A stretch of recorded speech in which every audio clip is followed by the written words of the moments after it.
Okay, good evening, everyone. Welcome for joining us. Welcome to the March edition of our wonderful trio of tech.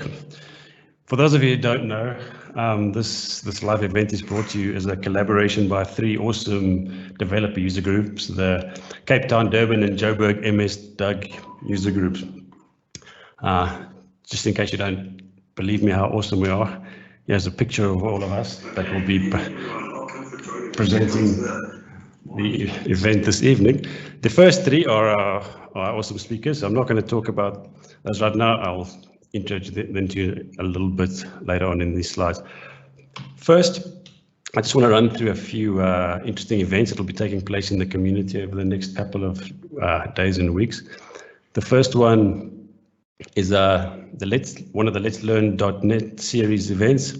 This particular one focusing on microservice. So you might have heard about microservices, sort of a big thing in the development space these days. If you haven't, then maybe you should definitely attend.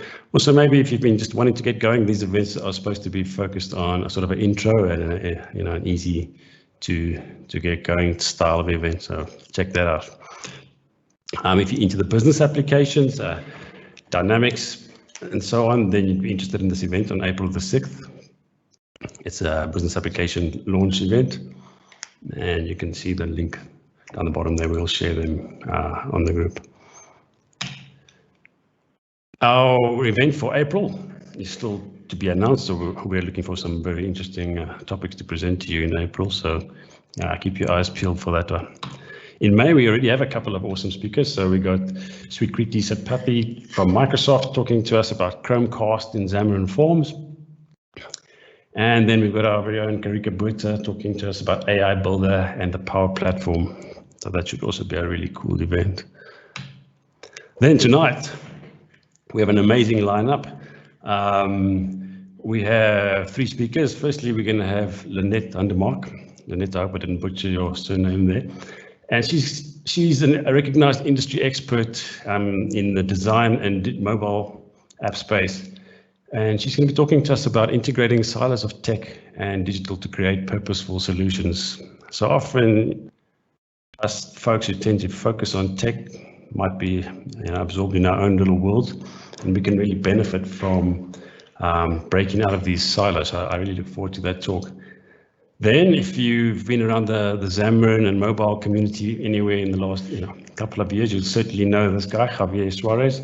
What a privilege for us to have him on. He's also from Microsoft, and he's going to be talking to us about the Xamarin Community Toolkit, which is a really awesome piece of software that is really gaining traction. A lot of us are using it, so that should be a great talk to listen to as well.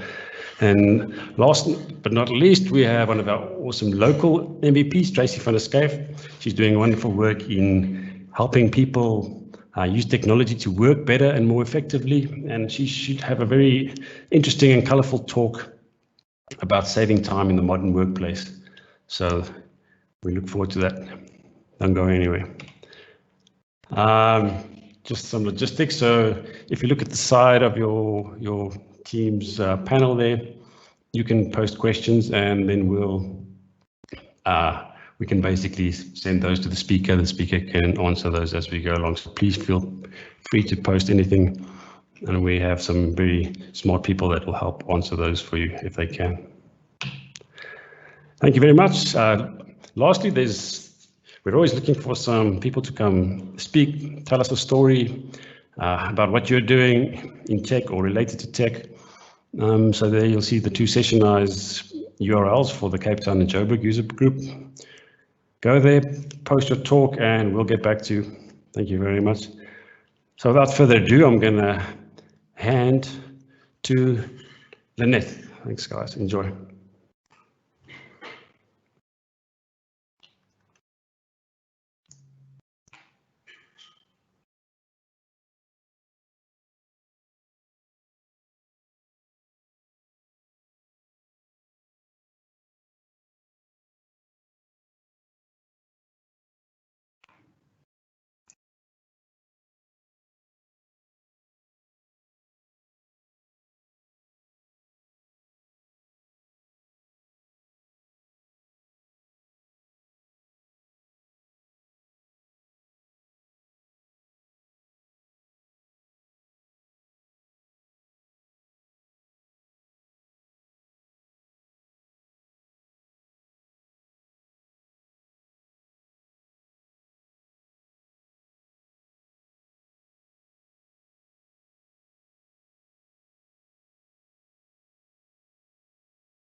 Lynette, do you have slides? Yes, I am fine. There we go.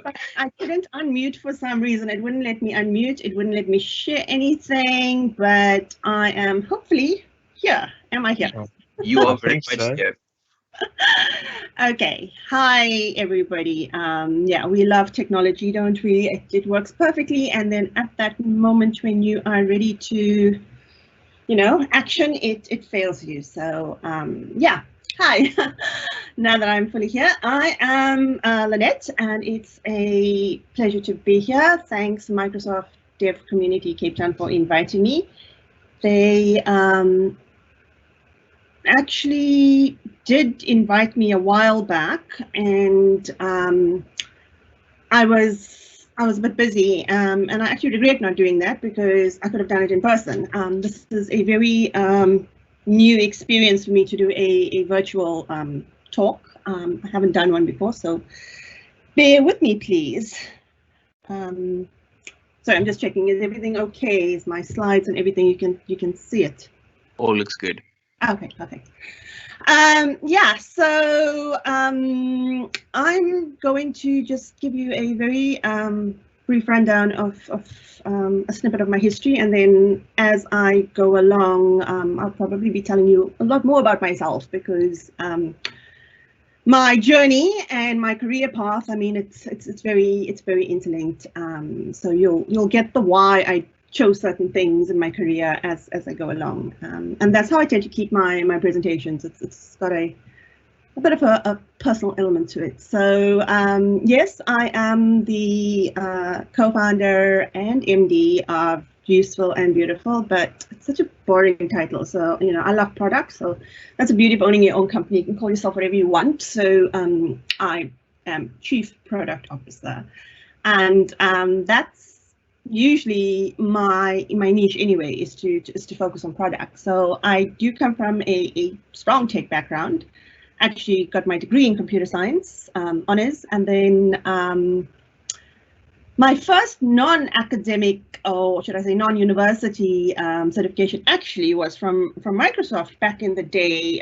You'll probably guess my age, but not to give too much away. I did some SQL Server 7 exams and got some MCDBA thingy or whatever. So yeah, I was actually a Microsoft certified ages ago, and I'm one of these old school programs as well. When I did Java, it was command line compilation, no fancy IDEs and all of that. So yeah, that's how old I am.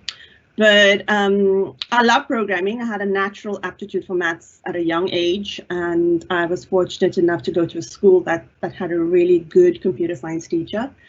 And I'm hoping he's listening, giving you a mention. Yeah, and it was just something that I just love problem solving. So it was like a no-brainer that I would go into this field. And yeah, so I've been in this field for now, gosh, 25 years, cannot believe it. And about half of that I spent as a programmer. And then with time, I moved into other areas, which I shall tell you about. So yeah, I'm Lynette, I already said that. And yeah, without the mask. First and foremost, I'm a mother to two humans, Hannah and Ryan. They're 18 and they're 18. So they're 13 and 15. And no, they're not short for their age. I just love this picture because it shows proper love and affection. And I've never been able to capture that again because they can't stand each other now. And I have a third child, UNB, Useful and Beautiful. And yeah, my third baby is turning 7 in a few days' time.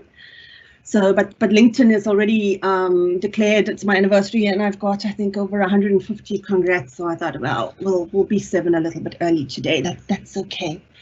Yeah, and my company name, if any of you are wondering, Useful and Beautiful is something that's often questioned, because I do have been invited to speak at a lot of tech events, and all these tech companies are there with these techie names, and then you see useful and beautiful, and people wonder, what are we getting, like a free makeover or something?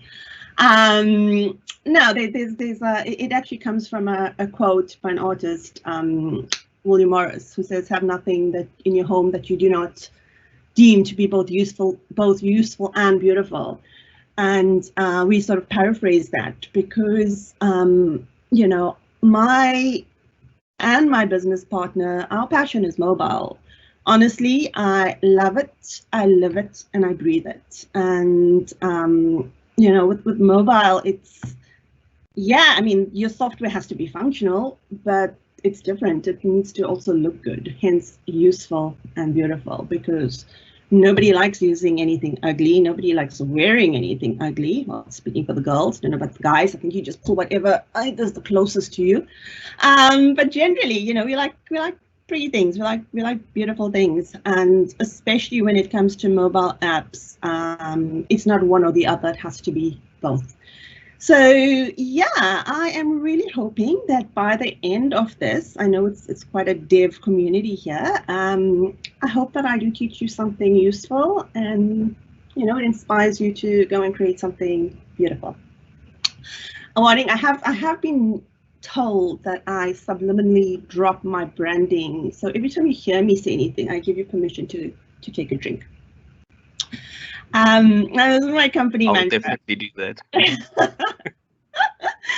is my company mantra. It's about making memorable mobile experiences. Although, I started this company 7 years ago where mobile and digital, it was seen as separate. And now, it's one big thing. Mobile is digital. Digital is mobile. It's it's the way it is. And I think COVID has actually proven that more than anything. So I have worked across I think possibly every single type of industry type, apart from a telco. I think that's the only thing not there. Not saying I want to work for a telco, but I started in corporate. I worked for a software development house in England. I was in England for 8 years. They were Microsoft developers, hence all the Microsoft certifications and stuff. And then when I came back to South Africa, I was approached by the NASPERS group to start their mobile incubation unit. And then I worked in an agency responsible for a number of apps you might recognize on another slide just now. And then for the last 7 years, I went on my own because that particular agency closed. And I also lecture part-time on product strategy. So yeah, as you can see, I've had pretty much every single role you could potentially think of. I didn't put SQL developer in there because I just regard that as backend. But yeah, through the years, I've been through quite a journey. And like I said, I come from the days where it was just pure coding and nothing fancy. It was all about functionality, and that was it. And then the web came about, and I got involved with ASP, and I started really liking front end, so I got more involved in front end development. And then the change actually came. So I always had a title of analyst programmer. That was kind of my official title. And again, I come from the days where you didn't have as much choice of roles or titles in the tech sphere. You were either a developer or you were a server person, repair guy. You didn't really have much else, or you were an analyst programmer. So I don't even think business analyst was in the tech sector at that time. They were business analysts, but they fell under different departments. So yeah, so speaking as a new mum, when I had my child in 2005 and I returned to work, I just, you have these moments in your life where you actually question why you're doing what you're doing, and that was one of the moments. Because yeah, I was doing cool stuff. We were writing really cool software. The company I worked for, we used to write these cash counting softwares for the cassettes and ATMs and all sorts of other cool things. But And it was, the clients were mostly financial services, and we used to do all these fancy recon systems and all of that. But then when I went back after my maternity leave and went back and revisited some of those projects that I was on, I found that people were not using it. And when I asked why, it's too complex to use, we'd rather just use Excel.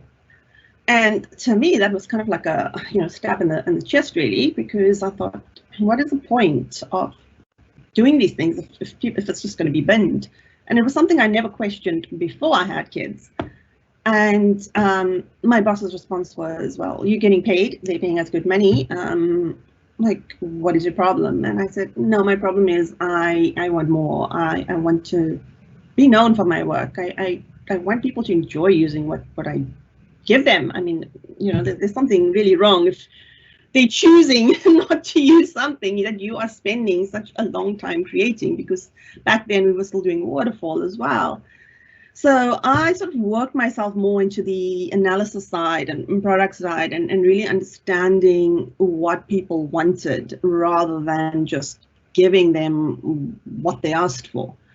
And that was something I kind of did on my own, and that sort of led to the whole user experience / product owner sort of vibe. And yeah, I basically created these positions for myself, like before they became kind of mainstream and formalized. So yes, some of the products, I mean, this is just a handful. I think I've worked on like over 50 apps in the last 10 years, 11 years. These are some of the somewhat well-known ones. I think you might recognize one or two. And I notice I've got Stir Kiniko version 1. That was in 2011. I am not responsible for what you have seen in the store. I don't even use what's in the store. When I left the agency I worked at, the agency was part of the Prime Media Group, and Stir Kiniko was part of the Prime Media Group. So yeah, they took it over and did whatever they wanted to do with it. So it broke my heart because that was actually such a cool app to do. And we did it on all platforms, including Windows Phone, every single platform. Painful on BlackBerry, but yeah, it was a fab app, and people loved it.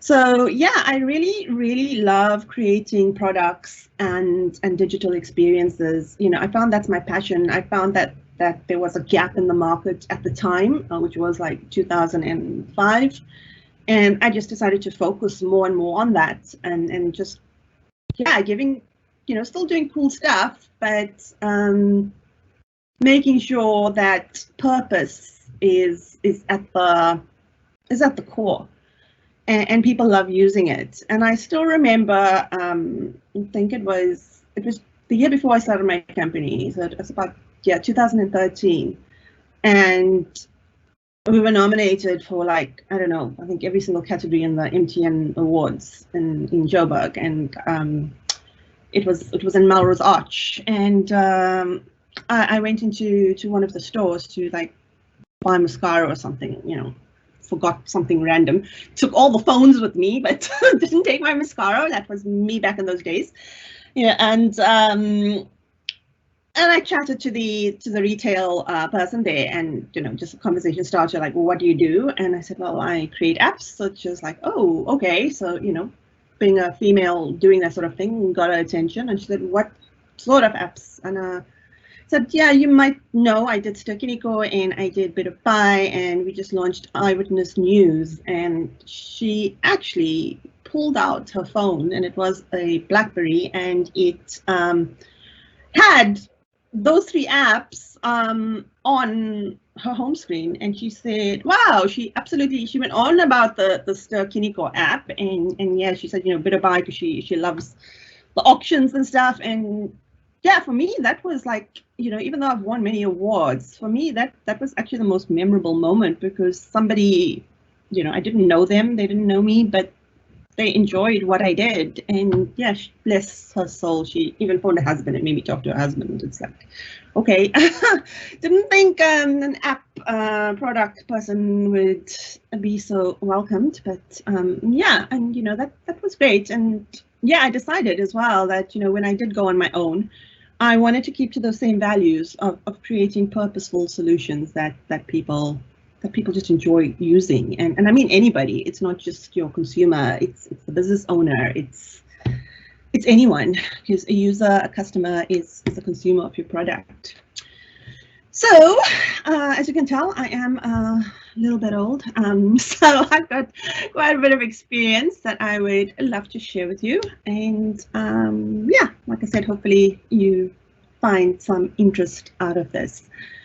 So I'm first going to start off with the two concepts, and I would like to know from you, by a show of whatever you do online, how many of you know what product discovery or product strategy is?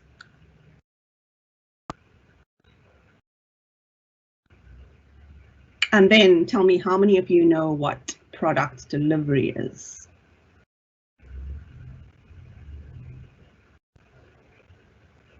Do I have some sort of numbers there, Mr.?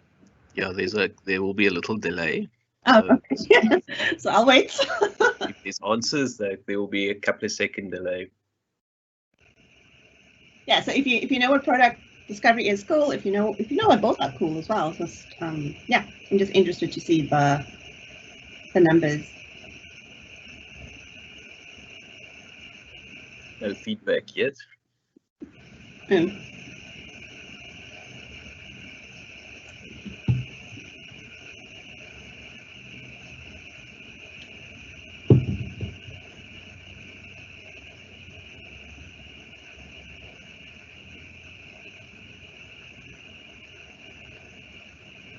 I think you need to tell them. Okay.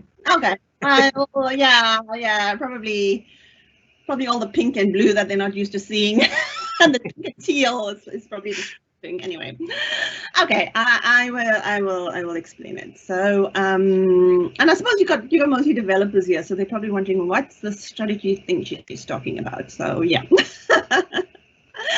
I will tell you. So, when we talk product strategy, we actually talk about, you know, in rough terms, understanding a problem, understanding the roadmap, understanding where this thing is going. And when you're talking delivery, that's your actual solving the problem, which in the tech terms will be your actual coding, your testing, you know, launching, going live. That's the difference between the two. And I want to sort of tie that into a pretty cool, intelligent guy that's of late, Mr. Einstein. And he said, you know, if he had an hour to solve a problem, he'd spend 55 minutes thinking about it and just 5 minutes thinking about the solution.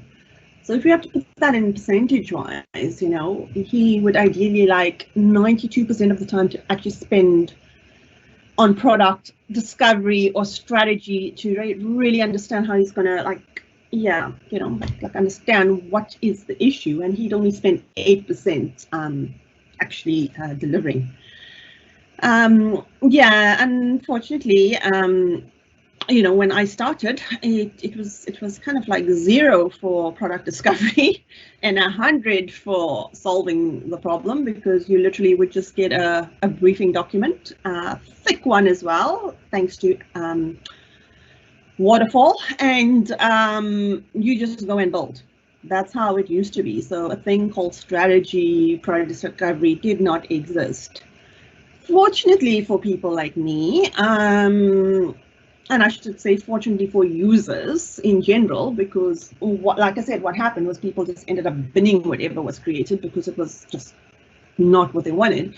The number has gone up to about, I'd say, 20%. So still not nearly enough, because even when I see clients, you know, there's a tender, or there's something that's gone out, an RFP or something that's gone out, and they just want you to build something.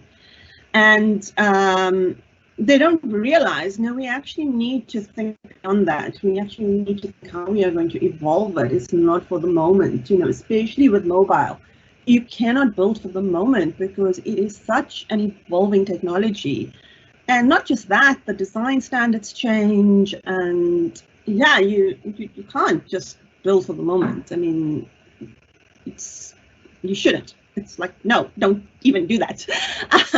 And then it's 80% where people are focusing now on the actual product delivery, which is your coding, your testing, and everything else that actually goes into creating the app.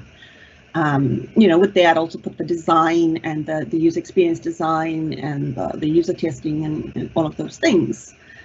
So why do you ask? I mean, is there such a I think I've made a point, and thanks to Mr. Einstein to back me up, that understanding the problem is quite a big thing, but yet worldwide it's still the focus is on let's build something quickly. And that's because we live in this society now where it's let's put as much features as possible and ship really fast before our competitors. Let's just go for it. Features. And something I absolutely hate, which a lot of people, as soon as they call me and they tell me this, I say, okay, I'm really not the person to speak to. Yeah, go somewhere else, because everybody wants to create the Uber of something. They just want it to work because miraculously they think it's just an app there. It's just not that it doesn't interface to anything. There's it just you can just make it happen in like 2 or 3 weeks, or a month or something. And yeah, I mean, if there's any developers who think they can create the next big thing, unfortunately you missed the Uber opportunity. The Uber opportunity was 7 years ago or 8 years ago when it launched, or even in 2010 when I just started, because there were so few apps. So you could just launch anything. It didn't really matter whether people used it or not because it was so new. However, looking at current stats and the number of apps out there, I mean, this was the end of 2019.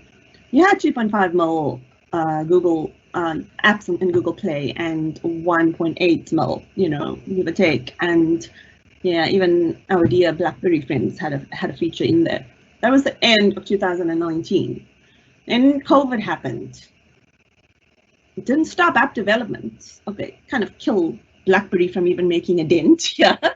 But look at it. I mean, the numbers escalated. So when you are building an app, and you should know as well, I mean, there's so many categories. Unless you're a banking app, there's nothing really unique about your app, because guaranteed there's another app that is doing something pretty similar to what you intend on doing. And also, they've also learned from the user testing and everything that went with it, and the data that's been collected. So yeah, you just can't really be an Uber of anything, because even Uber now has competition. And yeah, it's really the one that's creating the best value for the user that wins at the end. So another thing that makes it really fast for people to ship software really quickly is that we've moved away, thank goodness, from the traditional SDLC, systems development lifecycle, I think, and we moved more towards agile. Traditionally, and I think unfortunately some people still work this way.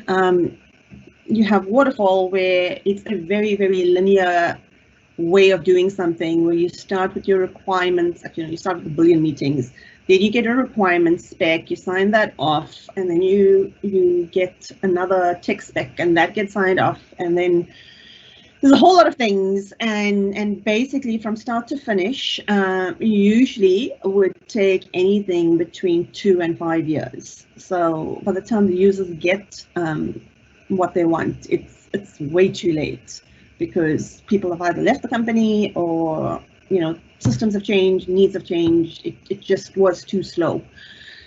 And then I think over the last 15 years or so, Agile started making its way as a methodology. The most popular one is Scrum, sorry, which is broken down into sprints, where your the scope of your work is broken down into achievable milestones, which can be anything between 2 and 4 weeks. And at the end of that, the idea is that you have some working software where you can demonstrate some functionality and you can actually tweak it if it's not working, rather than spending 3 years developing something that nobody actually wants. So yeah, fortunately the world is moving in the right direction for most companies, but yeah, that's why we're able to actually release a lot of features so quickly, because of this whole agile methodology. But I also want to just tell you about something that I often hear, and I've even experienced it recently in some groups that I mentor, is that somebody has an idea and they then just go and build it. And putting this more into a work context, it's usually the CEO or the marketing manager or somebody at C-level who has, they heard about something like, dare I say, chatbots or something else, and and they go and speak to like the developer who likes playing around with the cooler stuff, and they just go and build a tiny prototype, and this ends up taking its own life form, and they decide, oh well, this is so cool, we'll be first to market, let's just do it and get it out there. And then they call the poor marketing people and say, here you go, this is what we did, go and create awareness and get it out there. Poor marketing people have no clue this was even going on. They didn't even meet the tech people, the first time. But yeah, I mean, things like this, by the way, don't do it. It's a nightmare disaster that's gonna just explode. So yeah, I mean, whenever you hear that sort of thing, when somebody has this big idea, or they have, and I mean, no idea is stupid. I mean, everybody has a valid idea, but I always say, it doesn't matter who you are, whether you're a developer, whether you're marketing, whether you're, a project manager. It's like, it's something you need to ask. As a feature-first society, where we want more and more features added, are we truly adding any value to the audience, to the customer, while we are meeting our business goals? Because surely there must be some business goals aligned, and you need to find that out. And if this big idea that the chief marketing officer or whatever has, and he says yes, it definitely is adding customer value, he's convinced based on goodness knows whatever insights he had or she had, if the answer is yes, then yeah, everybody celebrates and they get all excited, and they go and have pizza and beer and whatever. And then what do they do next? They go and add more things. That's typical human behavior. We put one feature in, let's go put another one in. But what I find is, and this is when I get called in, because people have these apps that are bloated with features. They don't know why they've got it in there, but it's so bloated. They don't even have analytics behind these features to even know whether people are using it. So this is where I say again, the more and more features you want to get added, it's like, you question, do the users actually want this? Do they need it? I mean, like, why? And of course, if the idea, or if you release the app based on this idea and it's not adding value, and yeah, the poor marketer, tries to launch this app, and yeah, and it's a no, and it's a fail, then what happens? It's a pointing finger thing. That's what happens. Tech people are being blamed for creating buggy software.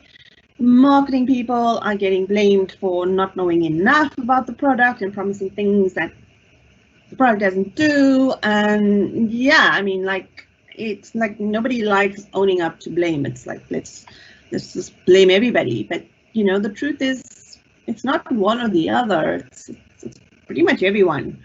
But yeah, I will come back to that. I'm just going to take a quick pause and yeah, talk about something that that's very common that happens here, which I also see with clients, where there's a lot of global trends. There's a lot, and the most common thing is to like see what's happening overseas and then just bring it here. And look, there's nothing wrong with reading trends reports and all of that. In fact, I actually get asked to write the trends reports or predict tech trends prediction at the beginning of the year. I've done it for like about 6 or 7 years, but I refused to do it this year because I thought, you know what, the only trend we need to focus on is getting through COVID. You know, last year, you know, all the trends articles in the world didn't matter. People, you know, COVID came and, you know, the trend was remote working, productivity tools, communication tools. That was the trend. So, you know, and so yeah, out of principle, I didn't feel a need to go and talk about trends because, you know, we're in survival mode, and especially here in SA, you know, so many brands are not even, you know, in the digital sphere, and you know, you could see clearly those brands that were thriving and they're still around, and those that weren't, unfortunately, yeah, there's a lot of businesses that have closed. So we have to always think Africa first, because, you know, we live on a separate continent. We're not part of the US, we're not part of the EU, and yeah, you know, wherever the UK feels they fit in now, we're not them either. And I'm picking these three because, you know, when you go into Google, you find a lot of stats about this, and you guys must remember that overseas, the phone, the iPhone, and you know, your iOS and your Android operating systems, it's pretty much 50-50, because there's a lot of people that own them. Whereas in South Africa, you know, for as long as I've been working here in the app space, the number's always been like between 3 and 5% of iPhone users. And out of that 3 to 5%, you know, it was just a fraction of them that were early adopters or would even, you know, use every single type of app. Or, you know, it was a very, very niche market. So, you know, companies who, you know, unless you're an Investec or something who aim to go and launch with an iPhone first solution here, I mean, you're setting yourself up for failure, because you're not going to get enough data. I mean, a good example currently that's happening is, I'm sure, well, I'm making an assumption here, there's a new social media platform that's kind of the craze. I don't quite get it yet. Clubhouse, very popular, especially in the States, and it's only iOS only, and yeah, and it's an invite only. So it's basically kind of like a Facebook, but more podcast. So it's pure voice, and you can join different chat rooms, and there's various topics, and you can make friends and follow people and all of that. But yeah, I am on it, but I am yet to find an interesting conversation that I want to actually partake in, and also because of the time difference, because it's primarily US. And yeah, it's not quite working for me, but that's a typical example. You know, if somebody decided, okay, let me just create a Clubhouse version here, you know, you can't just replicate that sort of model, and that's what we have here, is that a lot of overseas solutions, you know, just bring it here. It doesn't work. And why doesn't it work? Now, truth is, we're a mobile first continent, and we've always been one, because, you know, we had this thing called feature phones, and they were very popular. They were really, really popular until smartphones became more affordable. So people were used to actually using mobile optimized sites. So, you know, when I talk digital, I just make the assumption that whatever you're creating is mobile optimized, because that is usually the first place where somebody consumes content. But the biggest problem that we have here in Africa is data. Now, I don't know about you guys, but I'm on Vodacom, and I'm still paying that 149 Rand, I don't know if it's gone up, for a gig of data. I mean, it's, you know, this stats is from IT Web in 2018, and, you know, nothing's changed. And there's a guy, very, very cool guy actually, Alpha Goldstack, who's a tech journalist, and he's also, you know, a very practical guy and looks at the reality of tech for the community as a whole. And I totally agree with the statement. You know, he made this in 2018, and he's also been fighting with telcos about this, and that's why I said I don't really wish to work for a telco. And that, you know, the South African data pricing is skewed to disadvantage the poor.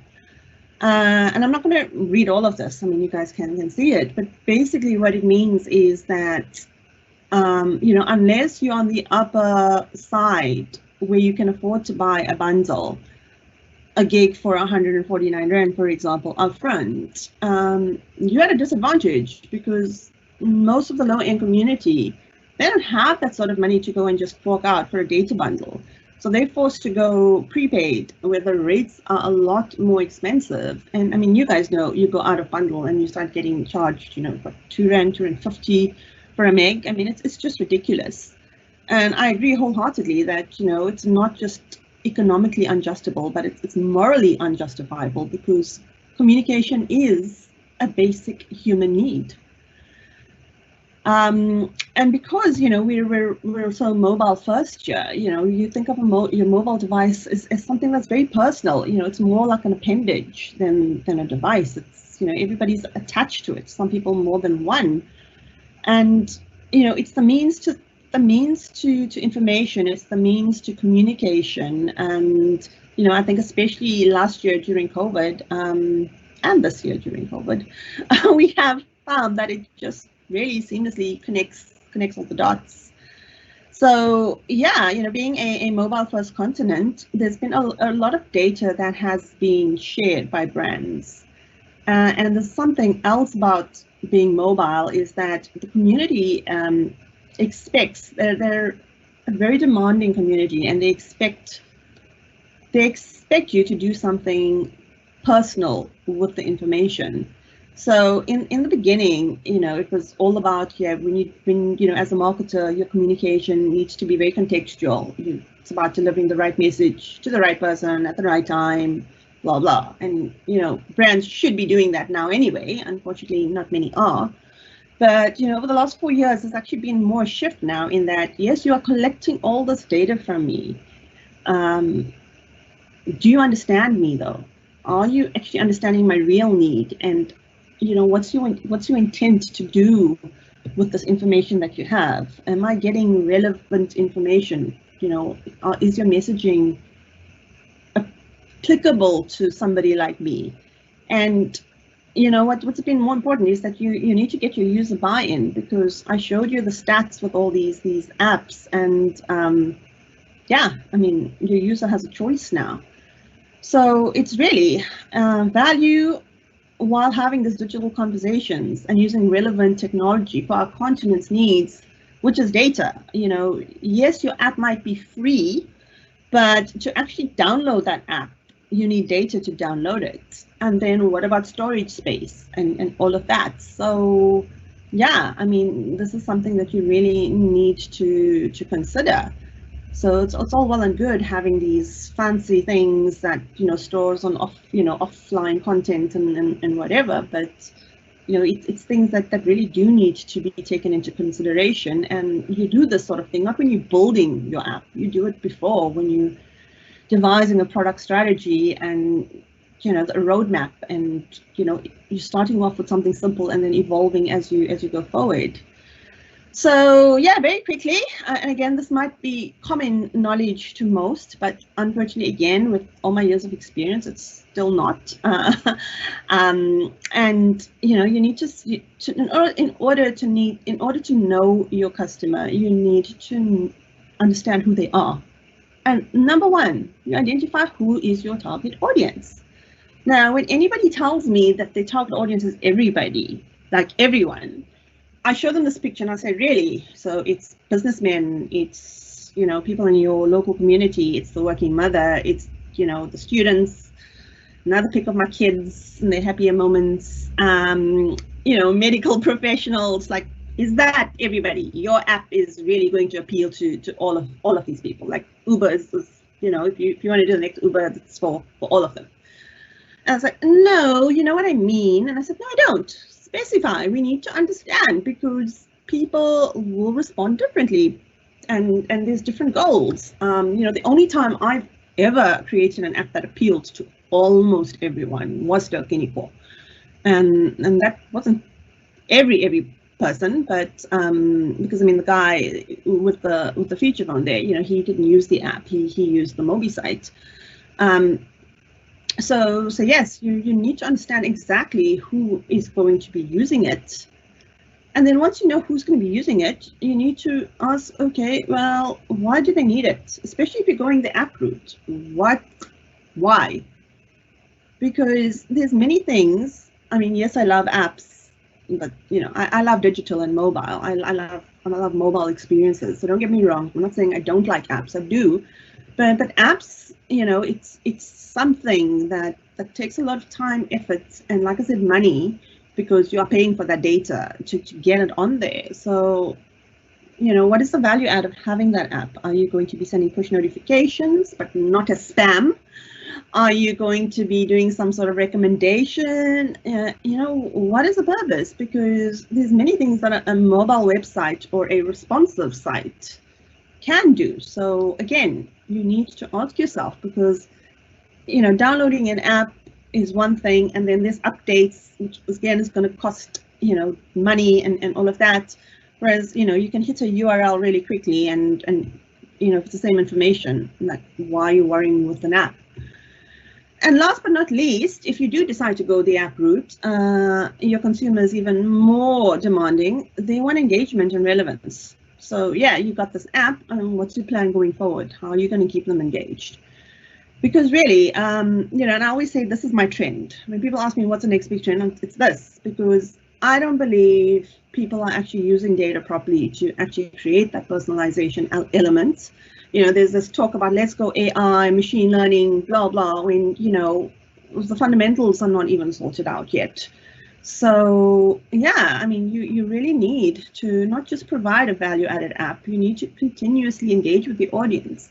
Now, banks, on the other hand, you know, it's kind of like a love-hate relationship, in that you don't bank with every single bank, and it's damn hard to move banks. So you're forced to give them whatever, you're forced to accept whatever they give you. But it doesn't stop you from, you know, questioning. I mean, if you do work in financial services and they are your clients, then, you know, it doesn't stop you from actually asking the questions. Because, you know, I always say, you know, digital product, be it an app, website, responsive site, whatever, it's no different to, like, you know, a physical product like a TV or, you know, fancy computer or something. You want it to have value, and you know, you want longevity from it, and that's something that you need to aim for. Because when something fails, it's not the IT department that's failed. It's not the marketing department that failed. It's the brand. It's brand fail. I mean, there's even a hashtag, brand fail. So the whole idea of this whole silo thing, it really needs to come to a middle ground, because yeah, having that sort of mindset, it's just you end up getting a very disconnected product, something that people don't really even know if they need. And yeah, it just doesn't work. So key questions to always ask is, number one, did our customers actually want the solution that you're proposing? Number two, are we actually solving something that the customer cares about? You know, some person might have said they want a chatbot, but do the other 500,000 actually care about a chatbot? I mean, like, how often do they even use interactive? You know, how many complaints are there, and what is this chatbot actually going to be doing? You know, I think a few years ago, some bank launched this whole chatbot thing with, you know, giving your bank balances, which I thought, okay, cool. But, you know, there are other technologies out there. They might be a little bit outdated, but depending on your clientele, they do the same thing and a hell of a lot cheaper, like USSD. So yeah, it's not just about doing the cool thing. You know, you get the basics right, and then you do the cool thing. Because really, you know, how many people really wanted to go and check their balance on Facebook Messenger of all places? So yeah, that was an interesting one. And then, you know, the big one is like, yes, okay, we've established the value and, you know, something that customers need, but are we all on the same page? Because you have to be on the same page. In order for marketing to know what to market, to create an awareness, they need to know what the devs are doing. And, you know, because they're not going to magically figure it out. And your app is nothing without the awareness. So, you know, even though, yes, you don't like the marketing department, or the marketing doesn't really like the tech, I mean, you don't have to like people, but you can collaborate. And, you know, when you work towards a common goal, it's just a really fulfilling experience. And remember, your stakeholders are everyone. They're not just your internal CEOs and execs and all of that and teams. You've got internal, but the biggest ones are your external stakeholders, who are the users. And in a corporate environment or enterprise environment, you know, it might not be end user, customer on the street type person, but it's the user of your software in, you know, in that particular department that you're creating it for. So there's many approaches to achieve this sort of thing when it comes to product strategy. I'm just going to roughly talk about, briefly talk about one that I use personally in my company. And yeah, I mean, if you guys at a later point want to know a bit more about it, yeah, maybe I could be convinced to come and talk a bit more. But yeah, this is one of the approaches. It's quite a popular one. It's called design thinking, also known as user-centric design approach, UCD. And what I love about this approach is that you are forced to put your feet in the customer's shoes and understand things from a customer user perspective. Because look, Ster Kiniko is a different thing, because, you know, most people like movies and all of that. So, but still, I needed to validate, because it wasn't an app just for me to use. It was an app for everybody to use. And the way people interact with things is different. You know, it's very seldom you get people that interact with an app or anything, you know, exactly the same. So it's really about learning about your audience, you know, empathy. There's something that we do call empathy mapping, where you know, and which is particularly important, especially for e-commerce type app, shopping apps, you know, understanding their pain points, and then constructing your requirements based on your users' needs, not on the needs of what your, you know, executive feels is needed. And then working together to brainstorm and come up with creative solutions. Now, my branding is something I think I'm gonna talk about that quickly. You know, people ask, why is it teal and this purpley pink sort of thing? So the teal is more the blue, which is more tech, and, you know, it's a safe color for tech. Like most companies have a tech, they have blue for their tech logos. And purple tends to be more of a creative thing, and my thing is a fusion of the two. So that's why I've purposely used the two colors, is because it's about the collaboration of both the tech and the creatives. You know, the creatives are not your, you know, there's different types of design, and the type of design I'm talking about is functional design, you know, user experience design. So this is where you get to really brainstorm and collaborate and collect ideas, because it's all well and good coming up with a fancy design, but if you can't implement that, or if the technology is not going to make it fast enough or efficient enough, then you need to rethink it and come up with something where you can reach a middle ground. And then, yeah, you can build a nice working prototype, you know, to represent your ideas, and then take it out and test it. Because trust me, it's a hell of a lot easier to make amendments to things here than to go and build something with a deadline that's already set in stone, and then to kind of go and rehash things. Trust me, it's not a nice situation to be. So following this sort of approach has been proven to work. It is time consuming initially, but, you know, later on it is proven that it actually works, especially in evolving a product and getting things that are useful and purposeful out there. And it's also a lot better to do this, and I know it's been a bit difficult, especially with COVID, but to actually observe people in their natural environments. So, you know, when I worked with the likes of Engine and GE and all of that, I mean, I could not think like a GE technician. I had to go with them and see their process, understand what they're doing, because, you know, when you digitize something, it's not a matter of just replacing it. You need to get buy-in. They need to understand the value and that it's saving time and all of that. So yeah, that is really the best way possible. COVID has been interesting because obviously we can't go everywhere. So it's been remote, and there's a lot of tools you can do it remotely. But what's been interesting with working remotely is that people also look at their systems or what they think they want, you know, from a different perspective now as well. So yeah, and purpose driven is core. So to summarize, I mean, the people that, you know, design thinking is really all about observing your actual users in their contextual setting, and you make an informed decision based on your users' needs at that particular time.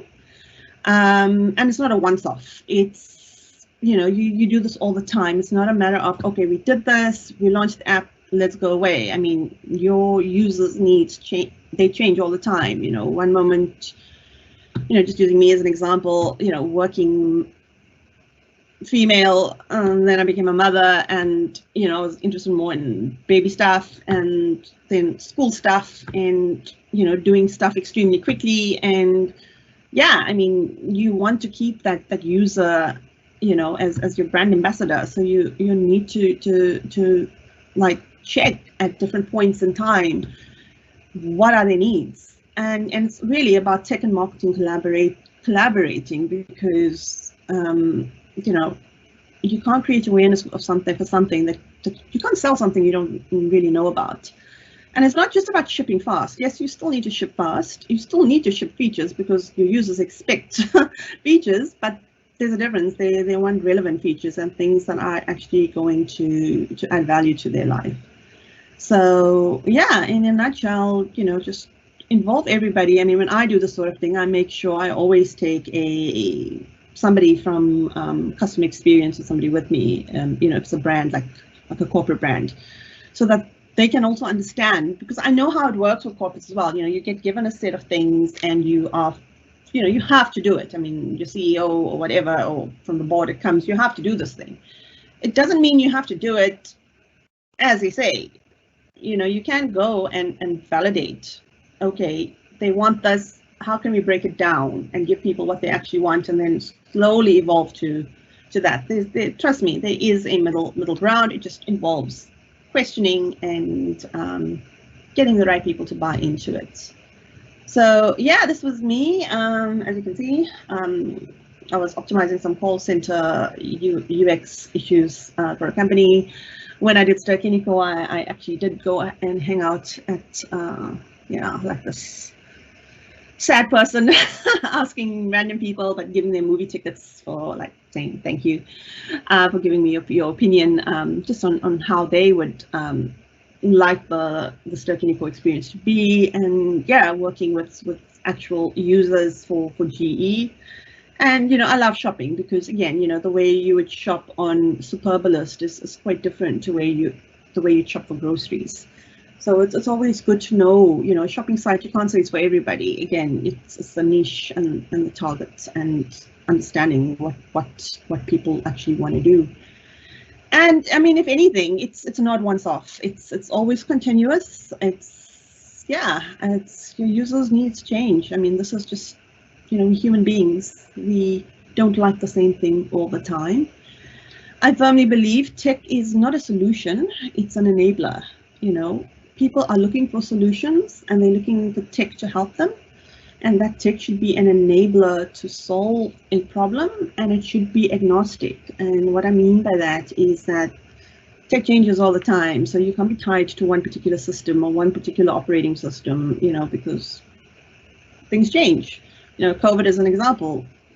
You know, we needed to have productivity, and we needed to be able to have online experiences and all of that. So, you know, especially when it came to shopping for essential goods and things like that.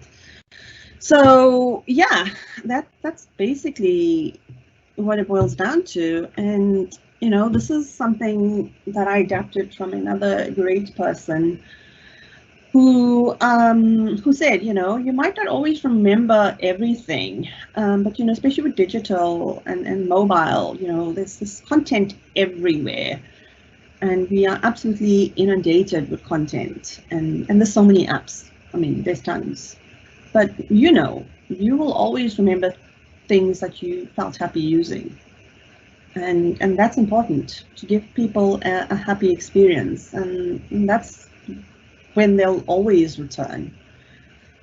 So yeah, pretty much to summarize, give your users a need to return to your digital product, be relevant, continuously engage, surprise, and delight, because at the end, both from a customer and a business perspective, it's about value. Thanks. Cool. Wow. Thank you very much, Lynette. That was amazing. Now I understand why half the systems I built were never used. And I think a lot of devs that were listening might be thinking twice about features they have to build into their apps tomorrow. So Yeah. thank you very much. And nobody told me I had to think about it first before I used Visual Studio. Yeah. Dustin, there's some questions here. Yeah, okay. I'm just trying to switch to the Q&A there.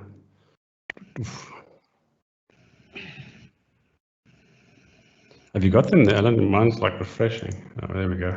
Okay, there's a question here from Mike related to feature bloat. Do you have a specific example of what features you think exceed the scope of an app? It's an interesting question. It is an interesting question. Feature bloat. Yes.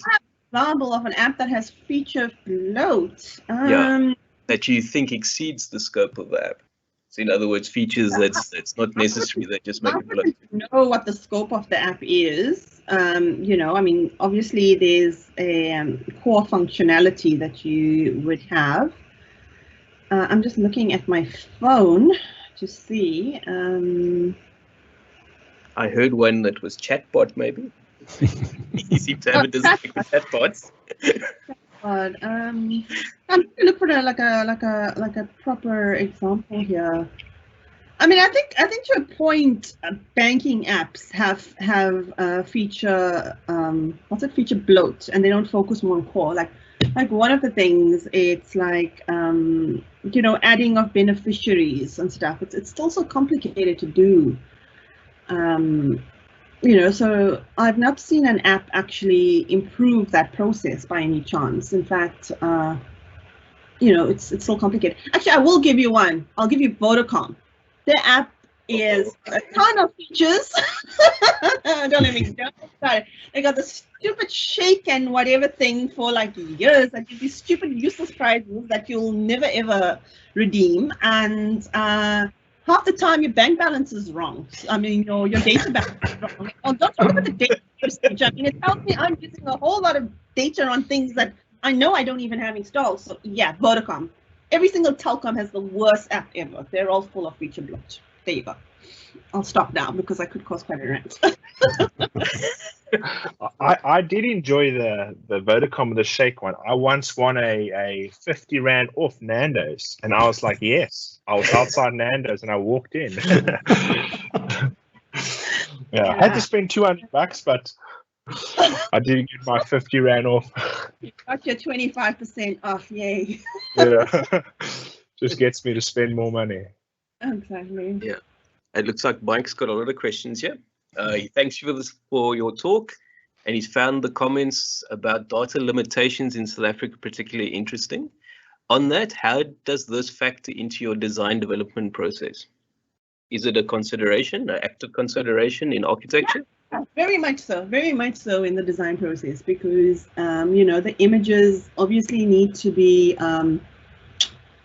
crisp, and they need to be you know, of good resolutions and all of that, because you know your different operating systems require so many different res and all of that. But then you know, you need to find ways that you you design with functionality in mind, so there's not unnecessary graphics in there, even though it might make it look a little bit prettier.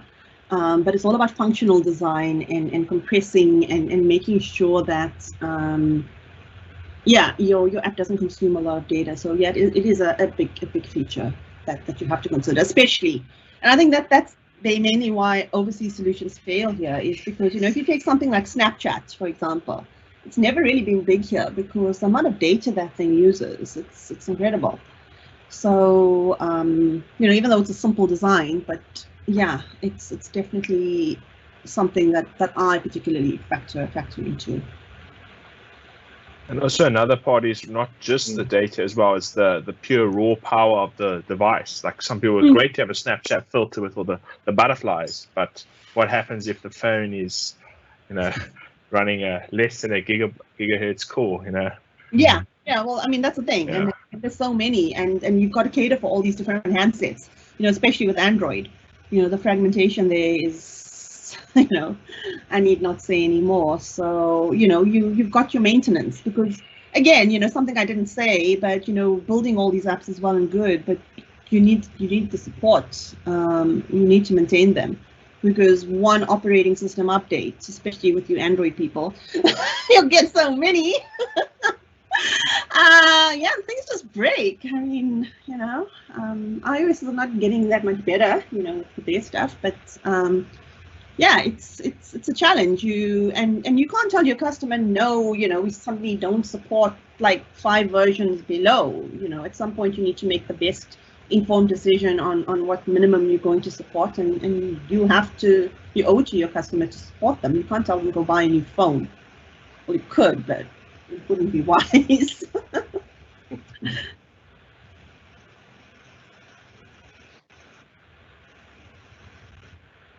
Cool. I don't think there's any more questions there. I've just checked now. I think that's all the questions. Not all the questions. Brilliant. Thanks very much, Lynette. Thank you. Now that we know a little bit about how to figure out what to build, we've got someone that's an expert to tell us on how to build, and that is Javier. So I think he's ready for us. Javier, if you're ready, we're handing over to you. Go for it. Speak to us about the Xamarin Community Toolkit. Yeah, I'm ready. So let me share my screen.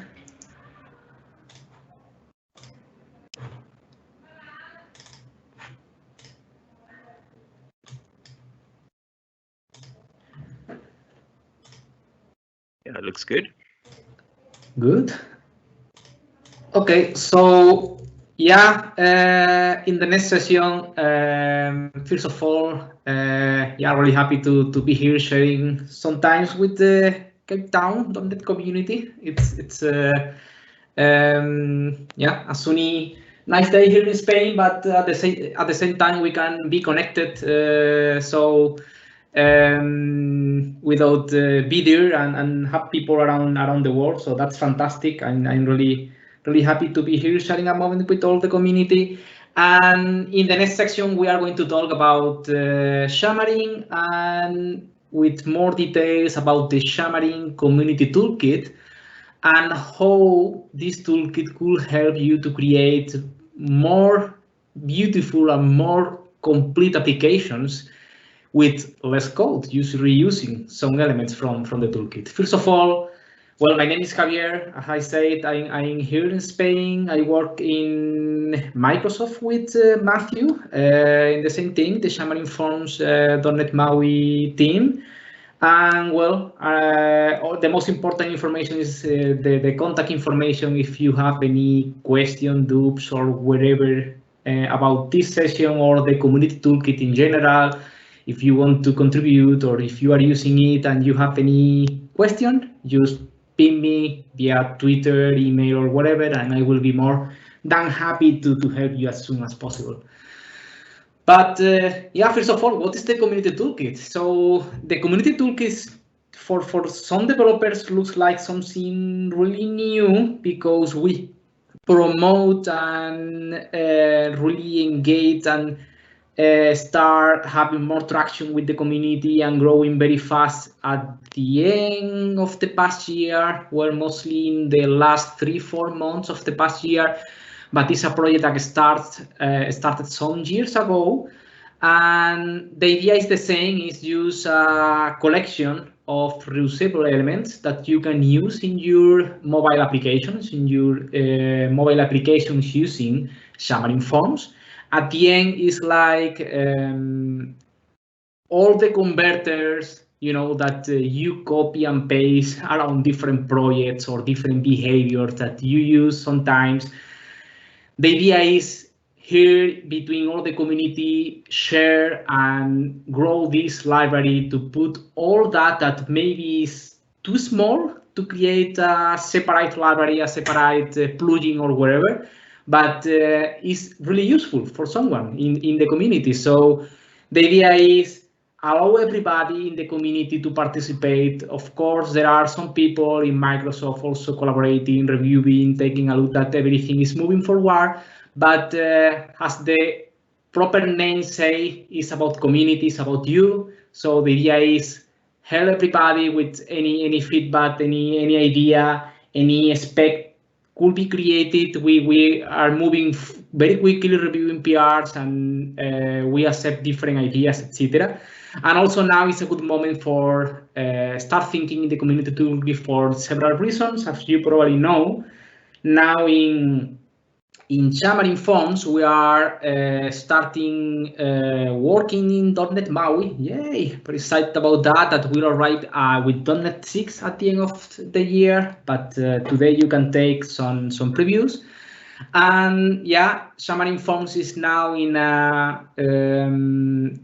a state where we are continuing giving support, but mostly in reviewing issues, fixing issues, and in stability, performance stuff, and not including any new big functionality. That will be stuff for .NET MAUI. So the community toolkit is the perfect way to include amazing new functionality in the middle while we have .NET MAUI. So yeah, use a library with a collection of elements, contains behavior, effects, converter, views, and in many cases you will see that are the typical converters that you use again and again in different projects, and that's the idea of the library.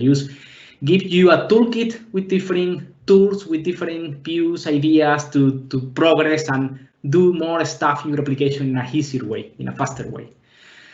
So my idea is split the session in like 2 big groups. The first group will be just take a look and review what include and what can you do with the Xamarin Community Toolkit.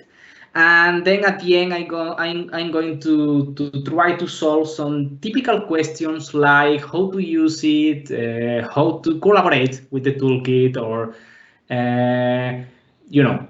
different typical questions that we receive in this project. So I'm going to start just showing what are the possibilities with the toolkit, and probably with one of the basic functionality, but very useful, is the behaviors. If you don't know about what are the behaviors in Xamarin.Forms, are use small piece of code that you can use to include functionality to some user interface controls without having to, create any subclass or rendering or anything like that.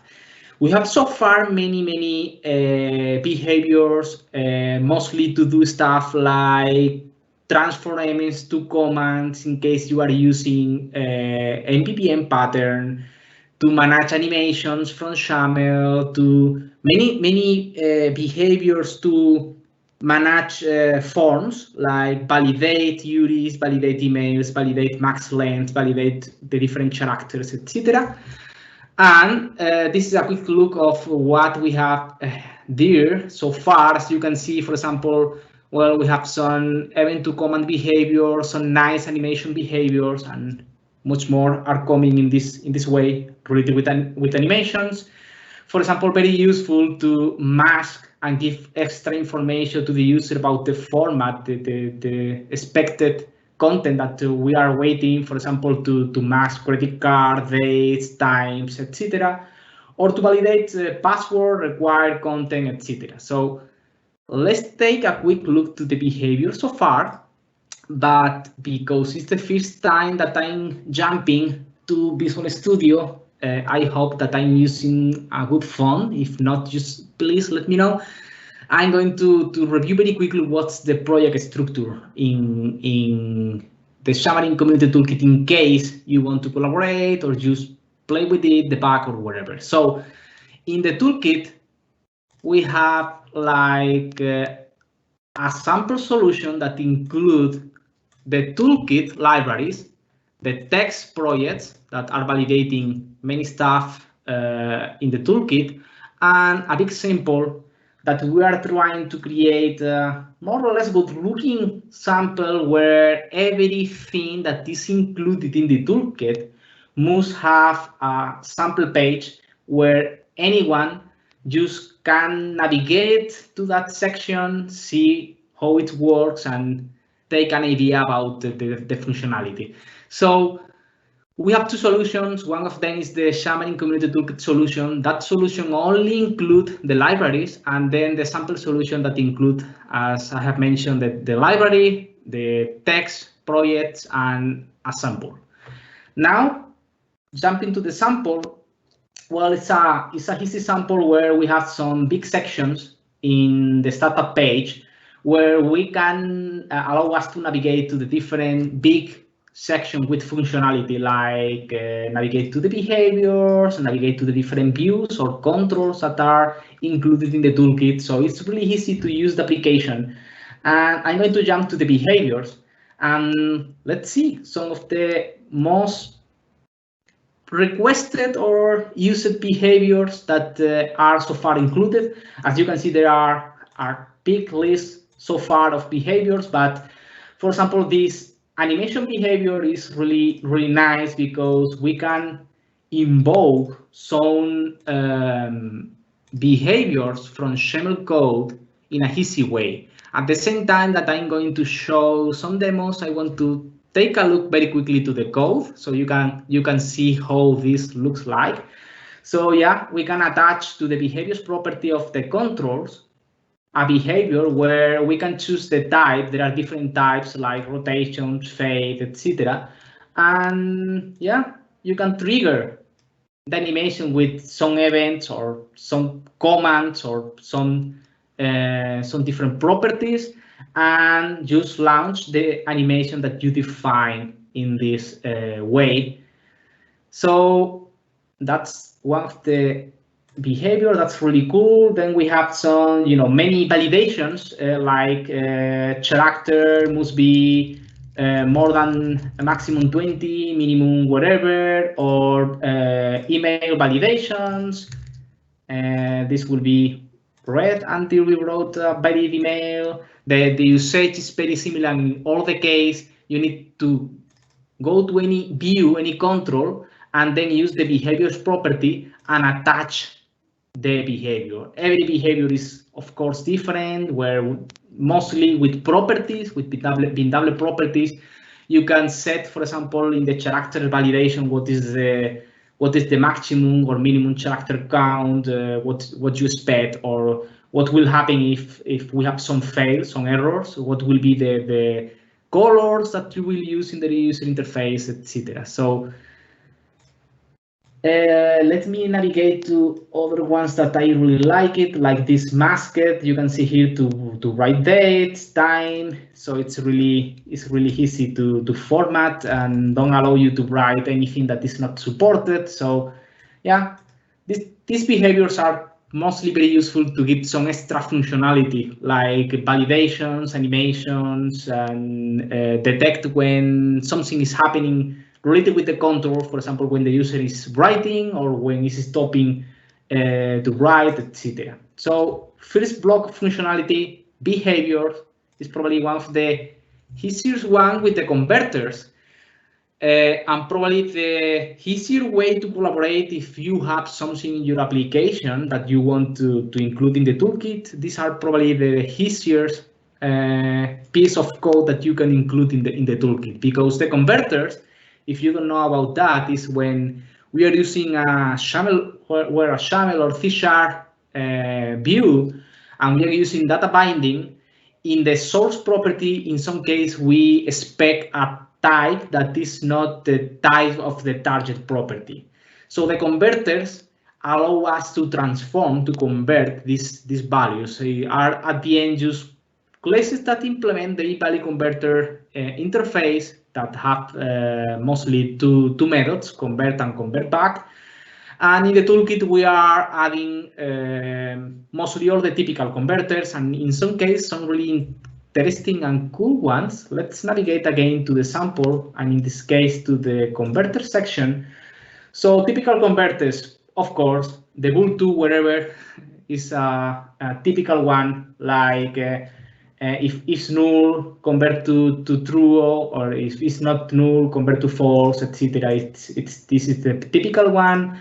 Convert between typical used format, image format, array of bytes, or Animax source. So this convert allows you to do that. Or for example, the most complex one, if I find it, it is multi-converter. That is a really, really nice one. Let me again navigate to the code where we can navigate to converters. As I have said before, every functionality introduced in the toolkit must have a sample page. So for example, the sample that we have seen, the into Boolean, no, we have seen the, I don't remember, the null to Boolean maybe. Well, it's mostly the same. So yeah, the toolkit includes the converter, so you only need to create and define as a resource the instance of your converter, and then you can use your converter in some controls like here, that we pass a number and we are converting from int to bool.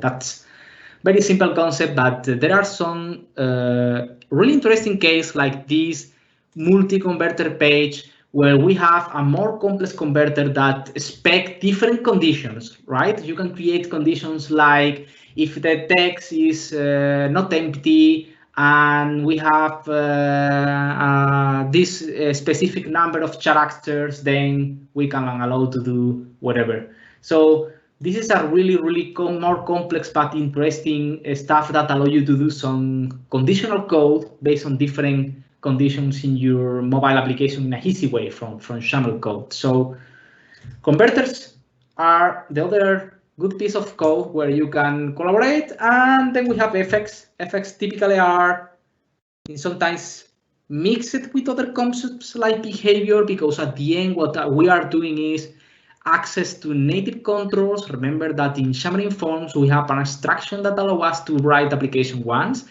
But under the hood, we are using native controls in every platform, and the effects allow you to avoid to create an entry custom renderer to access to native functionality, and allow to customize or mostly customize or include some specific native functionality to a native control in a easy way. So far, we have very, very interesting effects. In fact, we have some really nice effects that in some case cover some gaps or some functionality that we don't have so far today in Xamarin.Forms. For example, we have some life cycle effects that can let you know when a view, when a control is loaded or unloaded. You can use a shadow effect to include shadows in some views, or for example, you have the touch effect that allow you to have control, really powerful control about what's happening with the touch. When you are tapping, when you are releasing, when you, for example, if you are doing a long press tap, that is something that we don't have today, a long press gesture in Forms. I can say that many or part of this functionality will be included in .NET MAUI, and of course there are plans to move this toolkit in the future to be available and works with .NET MAUI.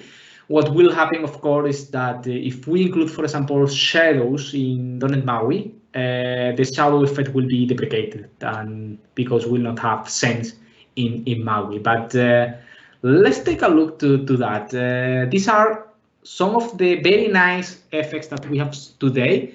For example, there are effects to remove the borders in so many controls, where probably to create some custom controls, like a custom appearance of an entry with the border and background that you really want.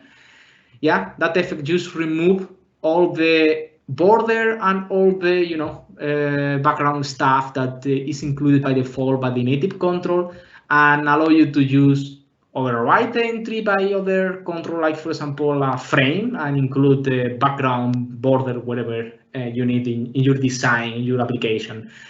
Touch effect is very other of the big one effects are more used in the community toolkit, because as you can see, it gives many functionality, not only in have control in the different states when you are tapping or releasing the tab in any view, but also you can, for example, invoke and launch some animations when you are tapping or releasing, and you can also detect different touch gestures, like for example a single tap or a long press. And yeah, we are going to see that now in a demo. And then shadows is not included so far today in Forms. We included many UI functionality in the latest versions with shapes, the possibility of clip views, and also the brushes with the gradients.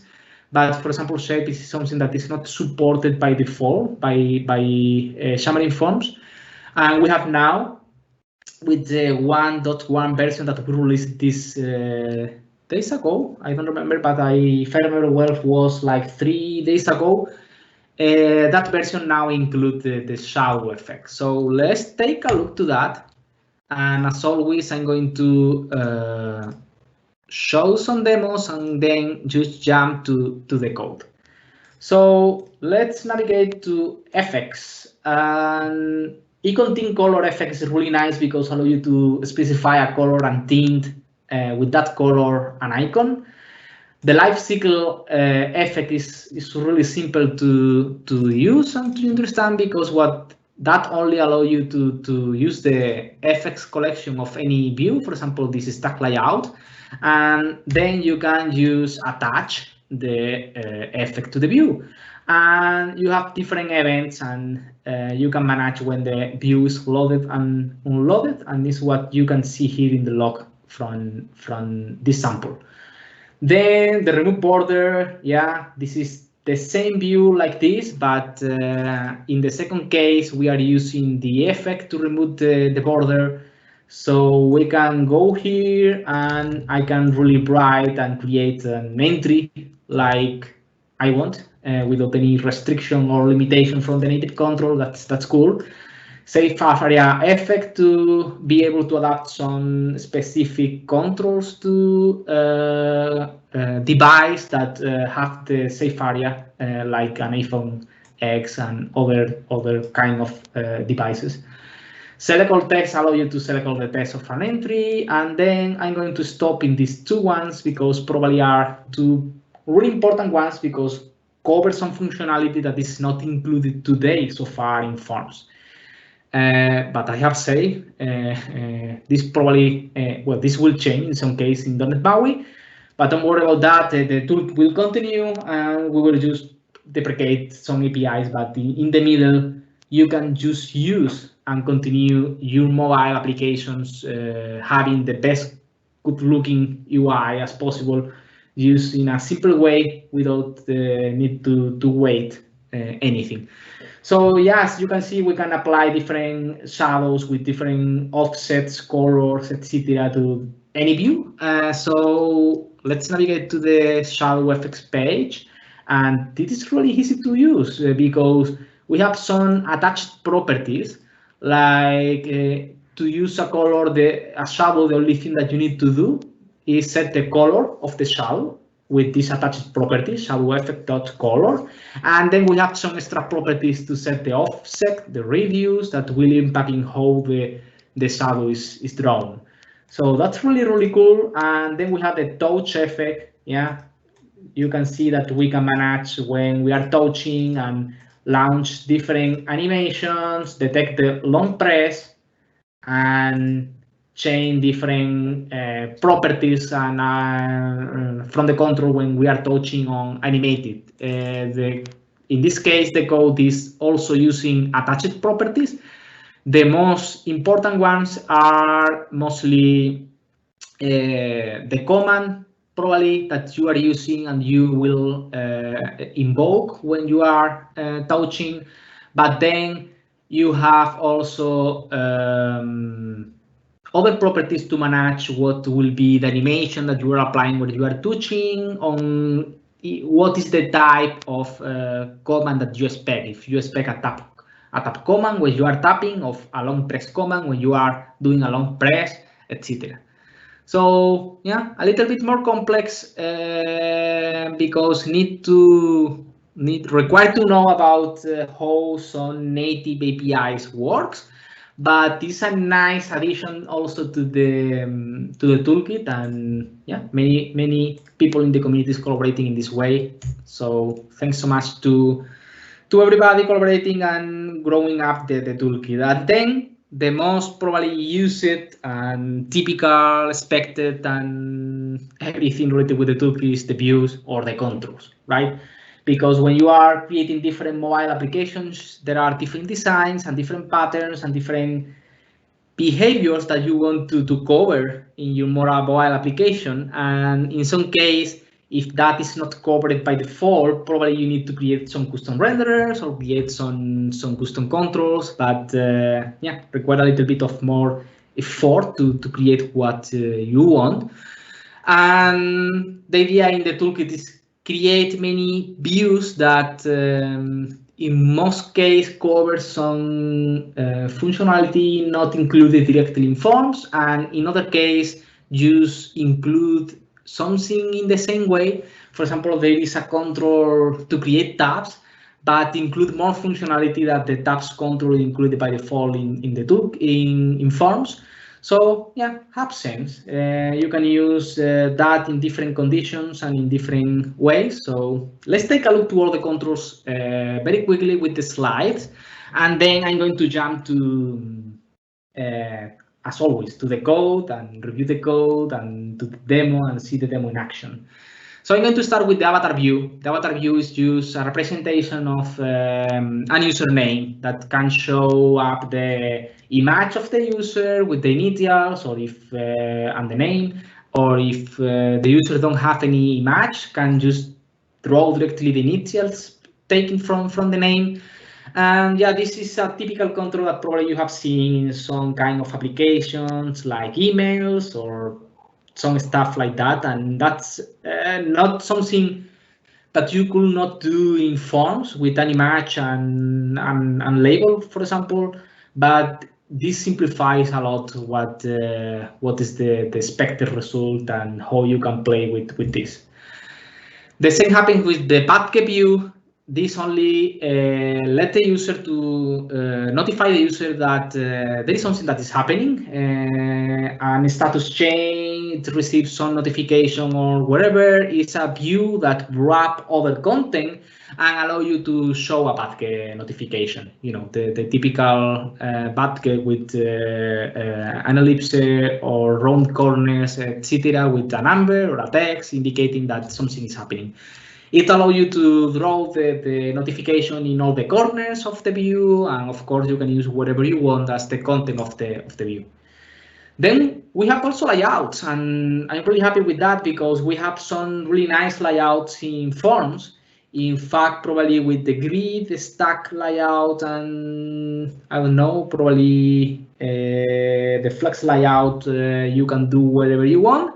But yeah, in some case you need some specific behaviors that could be done in a easy way, just creating new layouts. So the doc layout is a new layout that arrange all the child elements vertically or horizontally with relationships between each other, all the elements that contain, right? So there are some attached property that is doc, that you can attach any element in the top, bottom, left, or right position of the layout. And then there is a last chill field property that allow you to specify if the last item added to that layout will fill the rest of the space or not. Gravatar image source allow you to easily take information from Gravatar image and gravatar.com just using their email address and show the image. It's really cool because there are some very interesting options related with the customization, like in some case pure UI, like the size of the Gravatar, etc. And in other case related with the performance, like if you want to catch the image or not, etc. Then, really important, we moved in Xamarin.Forms 5 like 3 controls from the community to the community toolkit. Why we did that? Well, because we was removing all the experimental flags and we want to continue allowing these controls to grow up, to change a little bit the API, to include new functionality, etc. So the best place for them for now is the community toolkit, and that controls are the expander, that is the control that we are going to take a look now. Then also the media element, the player to reproduce video or sound, and the camera view. That is just a view to render a preview of what you are seeing in the camera of your device. This control in particular, the expander, it provides an expandable container. It's like yeah, you can define a header and a content, and you can also nest different expanders to create an experience, use expanding and showing different content. You probably have seen this in fax, for example, sections in mobile applications. It's typical to use this kind of controls. So yeah, really a nice addition. And the media element, yeah, is just a view for play video and audio. It can play local files or files from a remote source. It's really cool. And yeah, it has many properties to manage what controls are shown, what no, and many events to manage what's happening with media. If the media is open, fail, ended, if you move the position, etc. It's a really nice control. And one of the big addition is also the pop-up control. How many of you have missed pop-ups? Yeah, I know. This was in fact a PR that existed in the Xamarin.Forms repository, and in fact, yeah, I started reviewing this in the Xamarin.Forms repository. In Italy, the idea was to include that in Forms, but we don't need to include any experimental or not fully closed API, you know. And for that, we suggested to move that to the toolkit, and voila, we have now a really cool pop-up control that allows you to display content in a separate view that floats over the current view. And there are different options to customize how or where you put the pop-up, the size. Of course, you can use whatever you want as the content of the pop-up. How you close the pop-up, if you close the pop-up with a specific action or just tapping outside of the pop-up, etc. So really nice addition. We are going to see now in a couple of minutes how we can use pop-ups, and it's available now in the 1.1 version. With rain slider, we have the slider in Forms to allow you to select a value between a range. But this allow us to also specify what will be the range. You know, you can move the 2 thumbs to specify exactly what will be the range that you want to use. This control have a crazy amount of properties to customize. You can customize mostly everything: the size of the track, the color of the track, the size of colors, the thumbs, whatever you can imagine you can do to customize this control. We are going to see that now.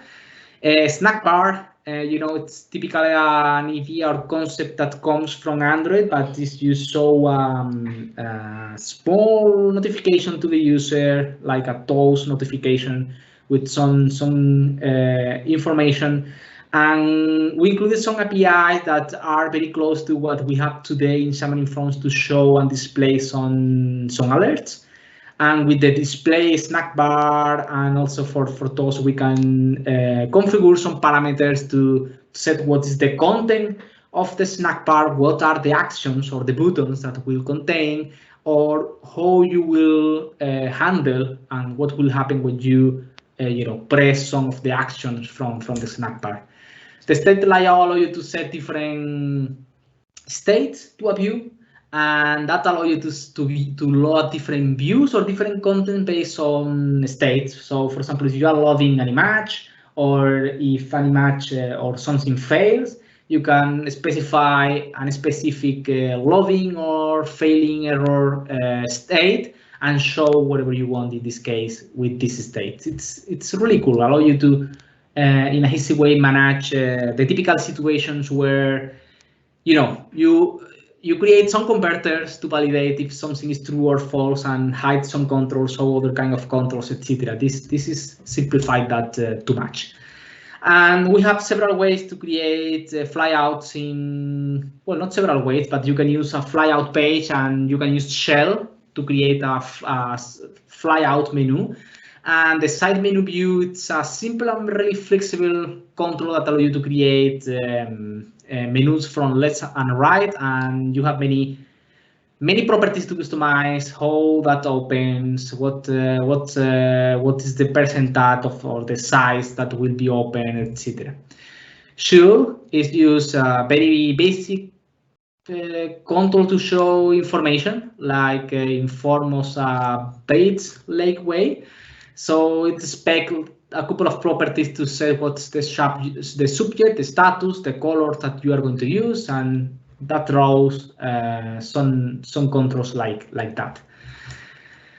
More layout. The uniform grid is similar to a grid, but this controller runs, well, this layout runs the items in a way where by default will assign the same size to all their children. So if you want to create something that in a easy way without specify grid row size or whatever, you can use this control and will you split and assign the same size to all the children. Tab view allow you to create custom tabs. You can use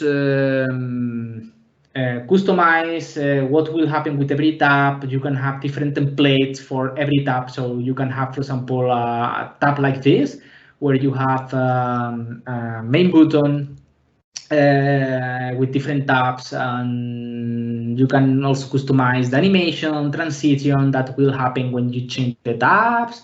If you allow different kind of interaction, use tap between the tabs, or also swipe, etc., etc. It's like a way to allow to customize mostly everything that you want related with tabs. So let's take a look now to the views, and probably is one of the parts favorite for everybody, because it's really, there are really interesting controls here, and in some case cover something that is not included in Forms by default. So yeah, the avatar is really easy. You use create the avatar view, set the text, the initials, and then there are some properties to customize the size, font size, etc.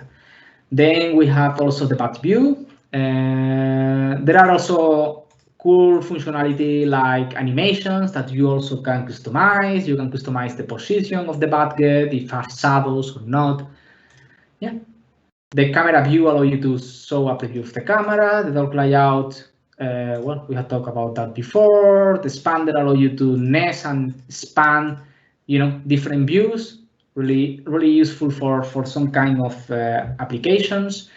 The gravatar image will allow you to just put an email and extract the information of the gravatar in a really easy way. Media element allow you to reproduce video, but many people associate this control only with video. Remember that also can reproduce audio. Let's take a look to the pop-ups. The pop-up can be anchored to other views, and that's really cool.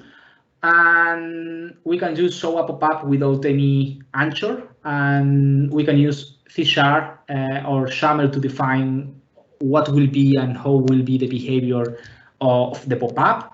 Of course, we can also have different custom positioning in different in the center of the screen, in a corner, in another corner, etc. We have different events when the pop-up is opened, etc. We can include close taping outside of the pop-up, or also close programmatically using some buttons. Of course, you can have as many buttons as you want. The pop-up also returns some results to give you information about what happened, if it was closed correctly or not, etc. Yeah, there are also the possibility to change size, to have a transparent pop-up, and you can use whatever you want as content, like a binding. So let's take a look to pop-up at the end. For example, simple pop-up. To create a pop-up, now you use the type pop-up. It's close to a page where you can put results, and have a content property where you can put whatever content that you want. There are some properties to customize it, like sizing, or also if you want to attach and show that in a specific view. And then let me navigate to here.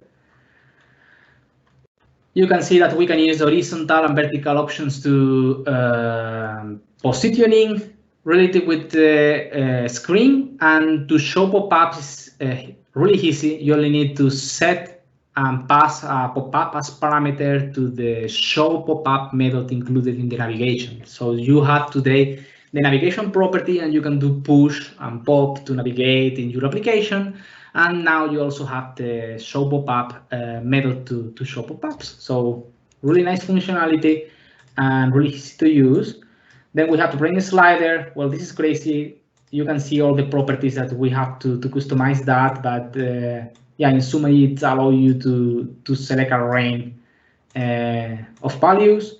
The shield render this kind of shields in an easy way. The side menu allows you to create this kind of menus. You can see that you can apply different animations, and the snack bar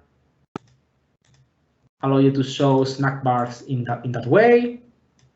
Then we have the state layout that you can manage different views based on different states. If it's loading, there is an error, etc. As you can see in this sample, that's really cool. Then we have the tab view that allow you to create from really basic views like this sample here to much more complex views like this tab, where in fact the center is just a button, don't have any content, but of course you can detect the tab, etc. And there are many other properties that allow you to lazy load in the content, to have scrollable tabs, or to manage the different animations or transitions that you want to do when you are changing between tabs.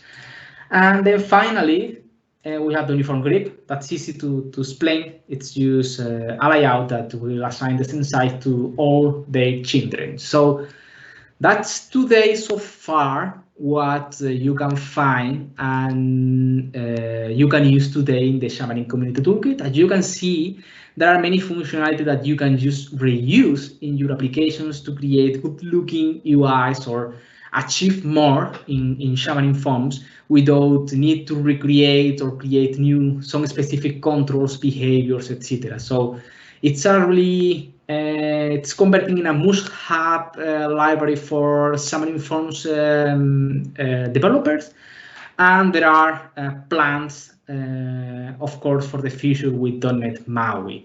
But answering other possible questions in the last minutes, how to use it, really easy. The library is available in Nugget, so you'll need to install in all your projects. using the Xamarin.Community Toolkit. The last version is the 1.1 version. And then other functionality, really nice that we move it from forms, from Xamarin.Forms to the Community Toolkit, is the C# markup extension.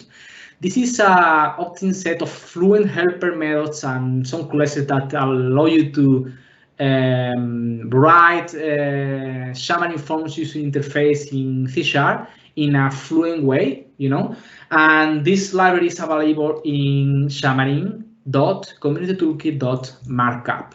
So yeah, the extension methods are like this. You can create rows with the rows defined method. You can assign some specific name or key to the row that you could use later instead of a number, and that's really cool.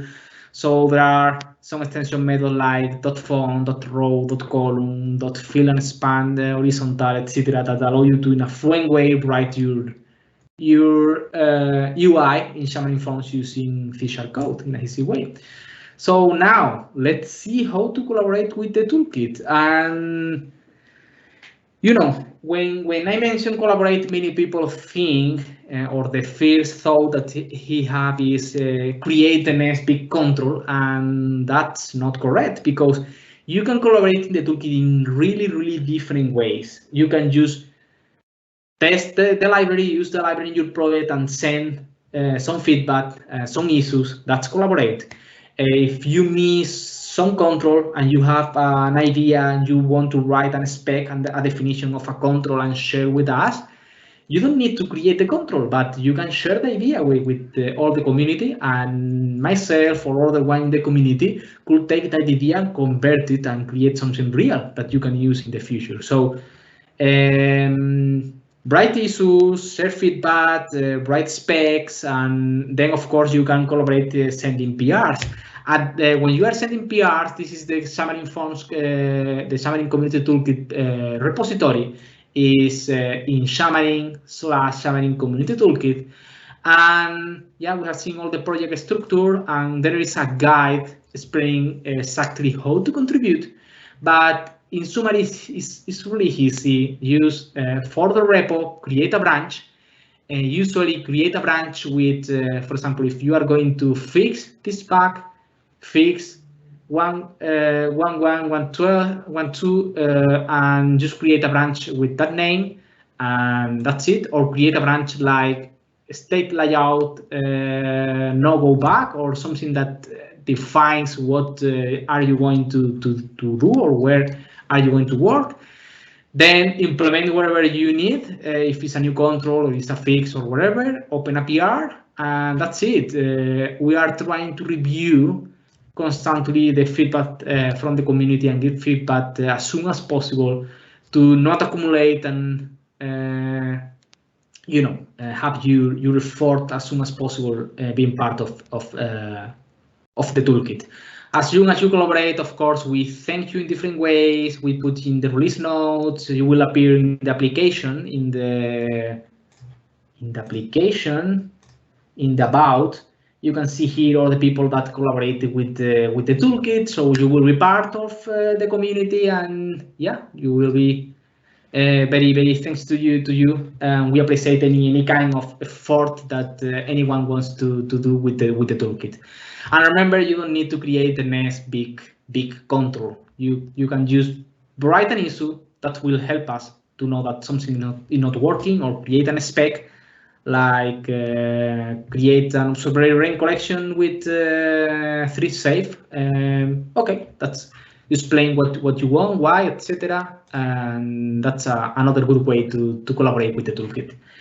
And finally, yeah, I always thank so much to all the people that collaborate with the toolkit, with the toolkit, and we have probably some minutes to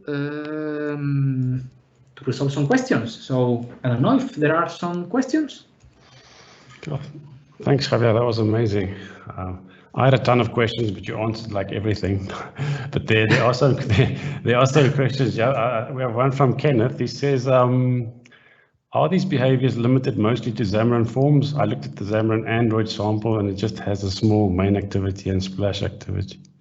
Yeah, this toolkit is very associated with Xamarin.Forms. So all the functionality that I mentioned was totally coupled to Xamarin.Forms.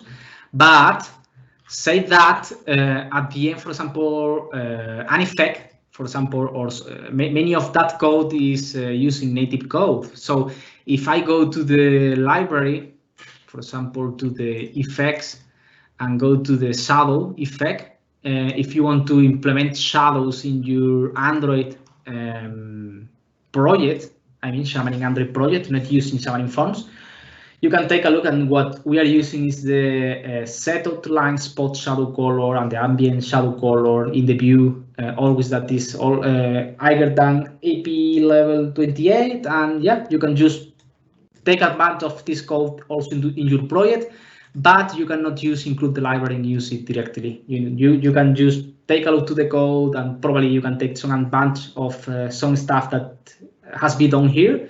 But yeah, the library is for Xamarin.Forms. And in the future, the idea is to adapt it to .NET MAUI, and probably that's a common question. Now we are with the first baby conversations about what will happen with this, with .NET MAUI. Probably what we have today is convert everything to .NET MAUI, in handlers, and maintain everything that have sense. For example, if we have shadows in .NET MAUI, probably this will not have any sense, and probably we will deprecate it in .NET MAUI. But yeah, we have very solid plans to transform and convert the community toolkit to .NET MAUI. And also we have some conversations with other toolkits like the Windows Toolkit.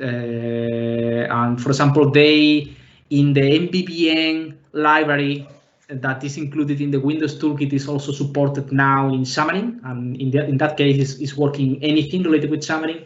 So yeah, that's great. It's a good moment. And we have some synergy between different communities, different stuff. So that's good.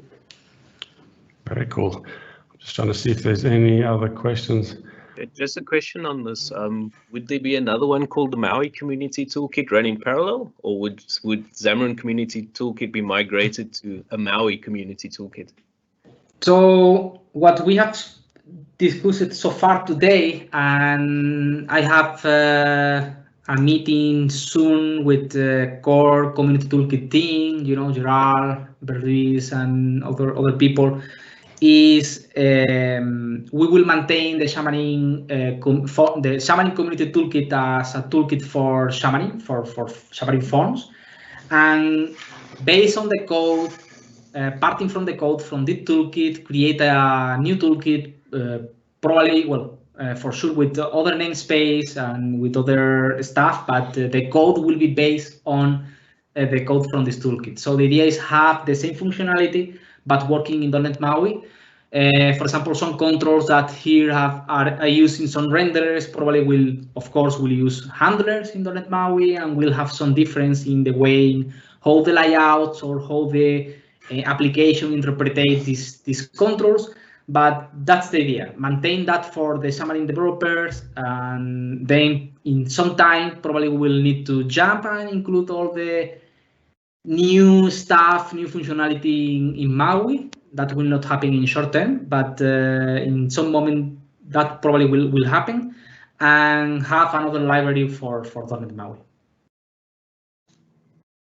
Cool. I must say, one of the nice things for me was just looking at the actual structure of the solution, how you used multi-targeting, because I haven't actually used that for. I know Matt showed us that like quite a long time back, but it's really nice to see how that all hangs together. Yeah, so this is using multi-targeting. So there are some improvements that because .NET MAUI is also based on multi-targeting, and I know that in Visual Studio next versions will be some improvements in that area, but so far to create some libraries for Xamarin today, just using the SDK style project and the target frameworks that probably you will need in any Xamarin solution, like Xamarin iOS, Mono Android, etc.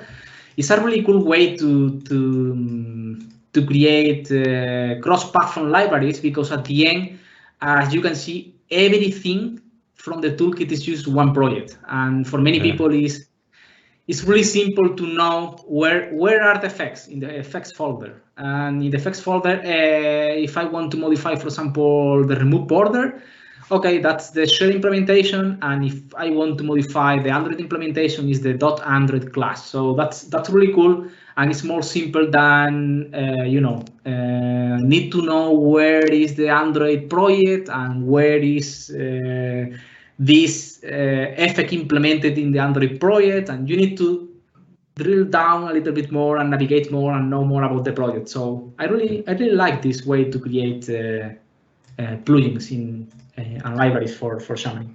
Yeah, it's very cool. Awesome. I think that's it. Thanks very much, Javier, for joining us halfway across the planet. Yeah, it's a pleasure. Great to have you. All right. I think at this point we'll hand over to Tracy to talk to us about saving time in the modern workplace. Are you there, Tracy? It's telling me that they've got it. There we go. Stop sharing. So then let me just try that again. It keeps on saying to me that something's being shared in the live event right now. Anything you share will replace it. Yep, let's do that. Anything you share can done. Anything that's shared will be used against you. Is that Can what you said? Will be posted to Facebook, Tinder, and Twitter immediately. It's an instant share, so that's going to happen. So I think thanks to the speakers ahead of me, absolutely interesting session. So, and we all come from different environments, but I'm very happy to be here tonight. Did anyone want to do an intro, or shall I just fall into it like I usually do? Is everyone happy with that? Go for it. Cool. So maybe some of you I've met in the past. It's possible with community and things that happens around there. We all play, but we have different playgrounds. But if you don't know me, I'm Tracy, and I have a lot to say about a lot of things. I think in the first session, Lynette spoke about kind of the why, if we think, and then of course Xavier shared the how. I mean, how to do these things and how to do all these cool things. And I think I'll be talking about how to manage the chaos around all of that. Okay, so while you're busy focusing on those cool things that's super important to you, I just want to share a couple of tips with you on how to manage the chaos around that, because there's a lot of chaos still happening around what we do. So I'm going to have to ask Xavier to mute himself, because I'm getting a lot of keyboard typing, and he types a lot faster than me. So it's being I feel very threatened at the moment because I can't type that fast. So anyway, so let's get stuck. I mean, I think my messaging tonight to everyone is that less is more. Okay, when it comes to our work environments, a lot has changed in the past. Now, before I get to the less is more, and this is all Linette's fault, by the way, because she started her session with sharing that she is the mother of 2 humans. Okay, so I'm going to have to, I completely went and changed, and I said that I have to then share with you that I'm the human mother of many motorcycles. Okay, so if you don't know me, I own way too many motorcycles at any given time in my life. I like motorcycles more than I like humans. I'll just put it out there. Okay, you are my second favorite best thing in the world, but bikes is my first favorite thing.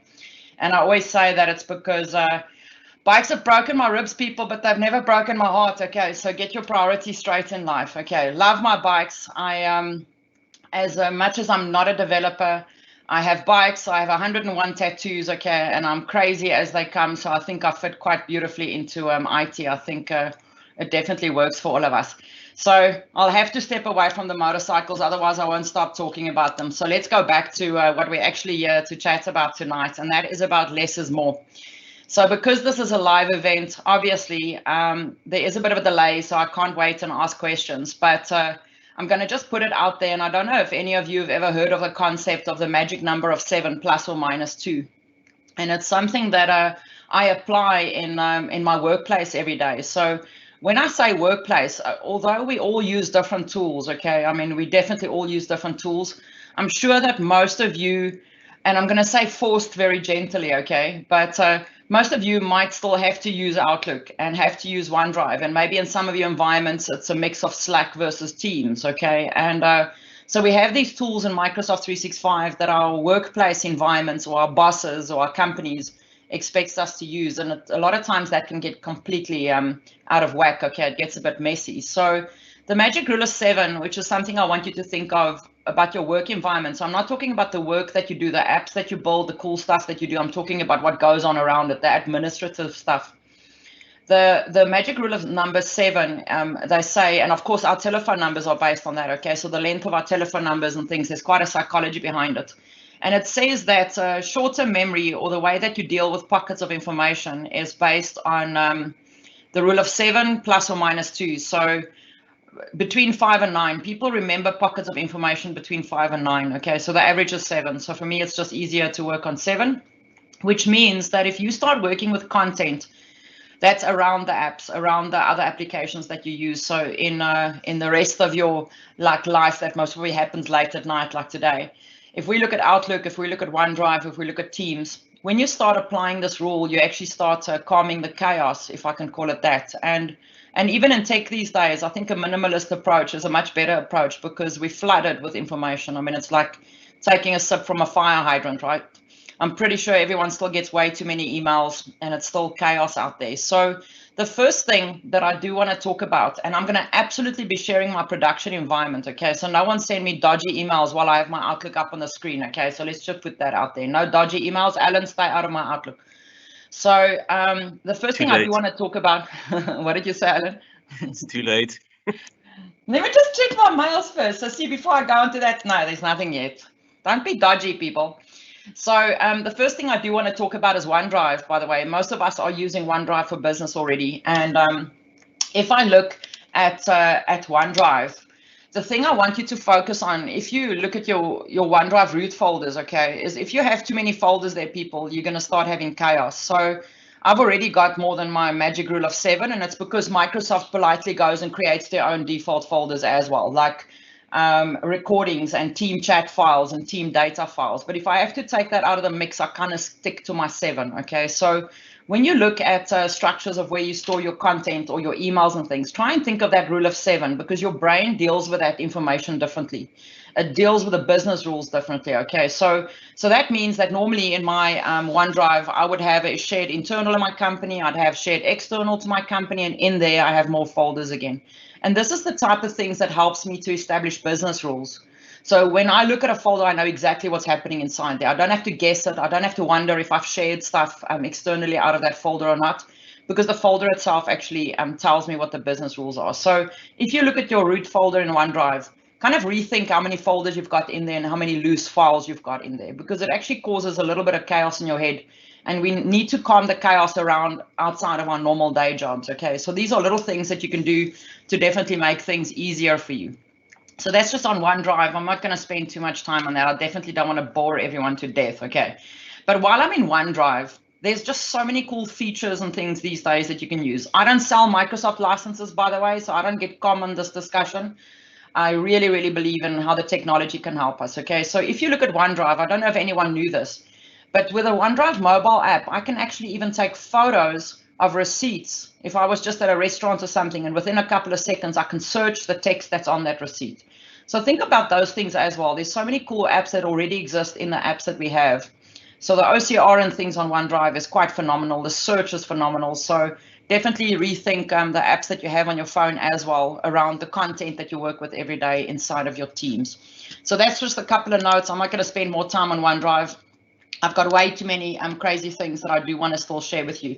So let me just, and luckily I have 3 screens. Like I said, I've got one screen that I share, and then I've got to check the dodgy stuff first. So before I bring my Outlook across, I've got to check whether someone's sent me a mail or not, okay? But if I bring my Outlook across, and I'm not even joking, my Outlook's pretty empty, okay? I manage this thing like a 75-year-old school teacher, okay? I'm quite like OCD about my Outlook, but there's something else I want you to think about your Outlook as well. All of us get emails, okay? And all of us slips up with emails, and we miss things, and we get too many audit logs coming from servers and things like that. If you again look at your Outlooks, kind of go and reconsider how many inbox folders you have in your Outlook. If it's more than 7 people, you're starting to create a problem. You're still basing new ways of working on old ways of technology, okay? So your inbox folders, there shouldn't be lots of them.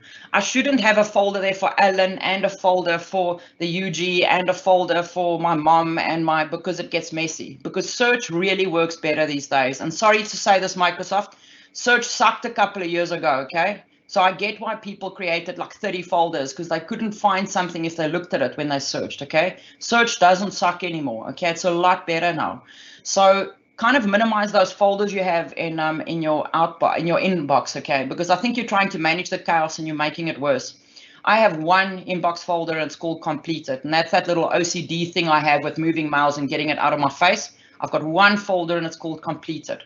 So if I look at that folder, because I can search anything, okay? And don't tell me, I mean, I always, when I work with companies, they say to me, Trace, I need folders because I don't know what I'm looking for. Then I'm like, cupcake, then we've got a bigger problem than search, okay?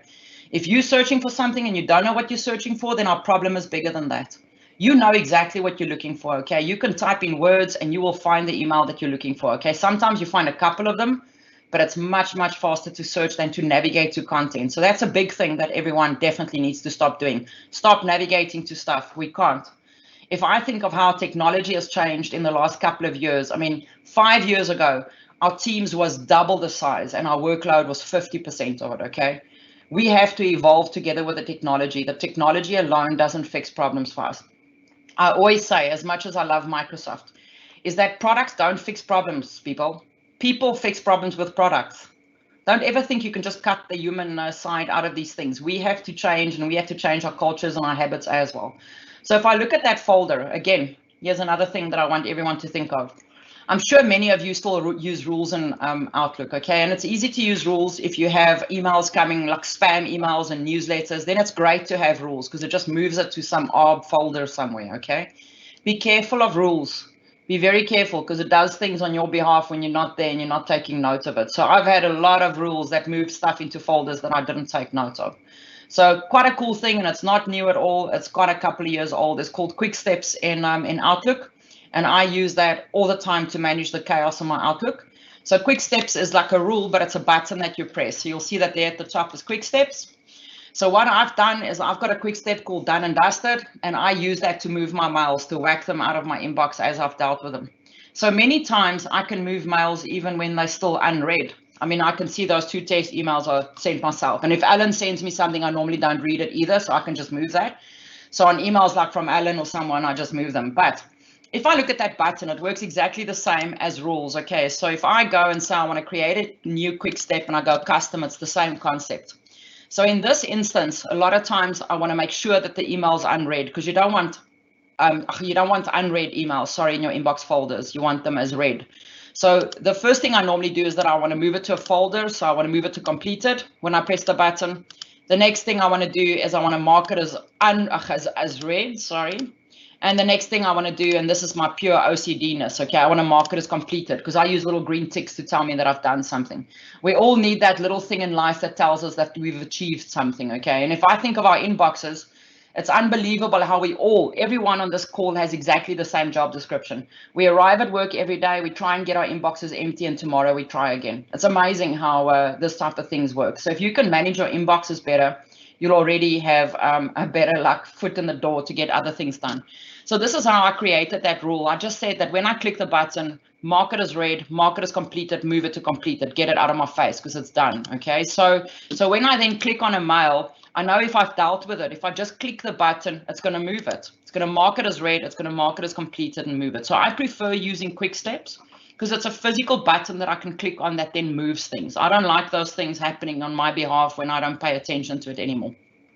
You can also move sets of data. So if I had to sort it, for example, again, I'll pick on Alan tonight because I can. So sometimes I sort my inbox by Alan and then I just select all his emails and I go done and dusted, okay? So a lot of times I'll select a specific subject or I'll select a specific person and I'll just move all the mails. So that's pretty much what I do is I use quick steps, which really, really works well for me, is to whack those things out of my inbox, okay? To make sure that it's read, that it's done, and that it's completed. So it's called quick steps. I do hope that that's maybe something that you can try and use in your environments because inboxes can get messy, okay? So you can even sort it by subject because a lot of times, you know what people are like? Someone sends an email and then 55 people replies, okay? Same subject, 55 emails, it's chaos. So a lot of times I even sort it by subjects and I just move a whole subject out of my inbox. So that's definitely, I think, a cool tip that you can consider in your inboxes. I think the last thing that I did want to show, and I'm pretty sure that most people know this, sometimes we just need a gentle reminder, okay? If you're anything like me, you're working with 20 companies at one time on 50 different projects, okay? That gets messy. So you've got meetings all over the show, people are booking you. So obviously you do know this, but just a reminder, use the color categorizations in your Outlook to make sense of things. This is much easier for me to look at my calendar and know at any given point, I know which clients I'm dealing with where, what type of sessions I'm having, etc. So think of your color categories that you can add on calendar events as well. If you have a crazy calendar like I do, and it helps you to categorize it by clients as well. So something that I also do with clients, I always put the client name in any invites in my calendar that I sent out, because it just makes it easier for me to search any events even before I add people to those invites. So adding the customer name or the project name to the physical thing, instead of just saying planning session. So instead of saying planning session, say, this is the good stuff planning session or something, because that really helps with search and things to quickly kind of look at those things. And then don't forget this little magic thing. If anyone hates timesheets like I do, okay, remember that if you categorize your things in your Outlook decently, if you go to the view in your calendar and you change that view to a list. So I've got to just expand this slightly. So if I change this view to a list, I can export this list to Excel, by the way. It's a little database. I just export it to Excel. I can very quickly search for things. I can look at the categories, etc. So think about your calendar. If that's a chaos for you as well, think about the color categories. Think about being able to export the lists as well, because there's a lot of time saving in those type of things. So Alan, you've missed your window period where I had my Outlook open, because my Outlook's done now, people. No more dodgy emails. Okay. So that was just a couple of cool things I wanted to share with you.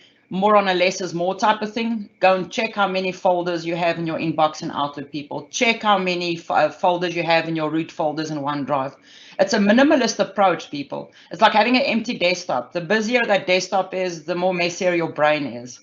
We work with too much content, people. We've got too much going on around us. So we need to manage that chaos around us and try and simplify that, because otherwise we'll never cope in this crazy world. I mean, I'm pretty sure everyone can agree with me on that. Now the next thing, and I'm pretty sure everyone thought I was going to do this, okay? I'm going to talk about PowerPoint quickly, but very quickly, okay?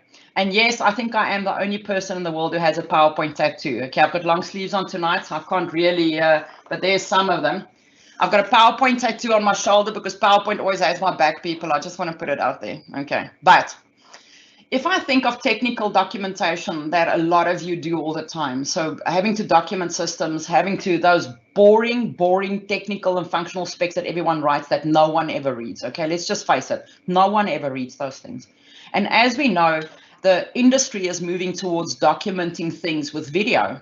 So I haven't documented a physical document in years. I do video handovers, technical handovers for sites that I've built, for am I using hand signals and things and they're not sharing my camera? How rude is this, people? I've had a pretty face on the whole time. I've not pulled faces. I've not even vaped in my session and you weren't sharing my screen. That is terrible. What is wrong with you people? Now I've got to like behave when it's too late. What is wrong with you people? Okay. So now like all the hand signals, what a waste. What a waste. You know, I burnt kilojoules for nothing there. Okay. So let's get back to it. So if I think of technical documentation, the what? You can re-show your tattoo. Oh, I have to. No wonder, like, there's like a bunch of them. That's about 56 of the 101, by the way. I got 101. So, so yes, I've got a PowerPoint tattoo on my back. People will ask me, Trace, why the hell would you have a Microsoft tattoo on your body? I'm like, do you know that there's people who's got a feather on their body with their ex-boyfriend's name? That's real stupid. Okay, so I'd rather have a Microsoft tattoo on my arm than have an ex-boyfriend's name on my arm. Anyway. So PowerPoint and documenting your technical solutions. I'm not saying this is going to go down for all your clients, okay? The culture needs to change first. Now, many times the developers out there, the people working on projects, doing cool stuff, doesn't have the tools to do recording and things, okay? A lot of times they just don't. They're not empowered to have all the tools. But it's actually built into Microsoft 365 in case you didn't know that, okay? So if I go to the settings on my PowerPoint, if you don't see recording in PowerPoint, okay? So if I go to files and I go to options, you'll see that if you go to customize ribbon, there's a little tick box there. That's where you put your developer settings on as well for your ribbon. There's a tick box there that says recording, okay? So switch on your recording and start using the tools that you have. Because how many times do we repeat the same thing to people? How many times? You get another email. Again, I'm going to pick on Alan, okay? So maybe I'm going to pick on someone else. I'm going to pick on Matthew. So Matthew mails me all the time. Trace, how do I like reset my password again? Or Trace, how do I do that thing? Or how does Quick Steps work again? And you know what? I can only show something 20 times and then I'm over it, okay? I don't have time for that. So work smarter, not harder, people. If you spend a little bit of time by recording things or doing little video clips or something, it's much easier to share a URL. I'll just like Matt, we've spoken about this. There's the URL. Just go to stream. Just leave me alone. There's the video, okay? So once that recording is switched on, people, once I've switched on that recording, I just want to see where this is going to alt tab to. So once I switch on the recording and I go to screen recording. So let's see.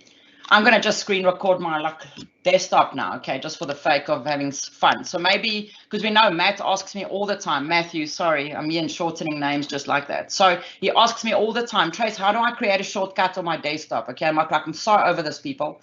So I'm going to start the recording. I've selected the screen that I wanted to record. It's going to record audio. It's going to record my mouse pointer, and I'm going to say, so if your name is Matthew, this is what you do. Go to your clean desktop. And yes, this was just for the presentation, by the way, because my desktop's normally clean. Right click, go new, go shortcut, select it, blah, blah, blah, done. I'm never, ever going to do this again. And once I've done that, people, I've got a video inside of PowerPoint that I can save as an MP4 file. So I don't know who knew that, but most people don't know this. If you don't have the technology, and I'll just take this to a white screen, seeing as this is a black screen. So let's just go and do this. So there's the video clip that it just saved me. It's created it with audio, with everything. I have to warn you though. So I use Camtasia, and it's just because I get a free license because I'm an MVP, because I'm a cheapskate. Let me just put it out there. But I use Camtasia. So the PowerPoint videos are bigger though, people. So in Camtasia, if I record a video, let's say it's 50 meg. If I record it on PowerPoint, it's going to be like 250 meg, okay? But if you don't have recording tools, then this is the way to go. I can just go and right click now, save the media as an MP4, and it's done. It's a video, okay? So please think of working smarter, not harder, okay? Start making little recordings of things that people ask you all the time. Store it in Microsoft Stream in a channel, or add it to Teams in a stream channel so that people can access it. This is especially important for handovers as well. All of the people on this call are tech savvy, okay? There's an important role that you are delivering in life, and it's not building apps so much, it's also teaching what you know to other people so they can also build cool apps, okay, and also do cool things. So please think of knowledge sharing as well. Make little recordings to help other people so they can learn skills as well. Because let's also think of it this way. All of us wants to win the lotto and run away, okay? All of us. So I don't want to worry about tomorrow morning winning the lotto and then having to work a 3-week period to do a handover. I just want to send them a URL to stream and say, there's all my videos. Okay, so think about that from a handover perspective, and about leaving your legacy behind, and about documenting the things that you do. Okay, I think that's super important for me. So that was just on PowerPoint. I can spend a 3-day conference on PowerPoint. I'm not going to do that to you today. So the next thing I want to go to is Microsoft Teams, by the way. Now, I'm not quite sure, and anyone who can speak up to me, any one of the presenters can maybe tell me, do you guys still use Slack more, or is it a mix between Slack and Teams, or have you moved across to Teams? Is that something, Alan and Matt, anyone? I don't like Slack. I use Teams and Discord. Okay. Yeah. Which is also now Microsoft, isn't it? I use Slack, Discord, and Teams. Which will soon be a blue Microsoft Teams icon. Sorry. Sorry, not sorry. So if I look at Teams, people, I want to talk about a couple of things in Teams, because a lot of us are working in Teams already.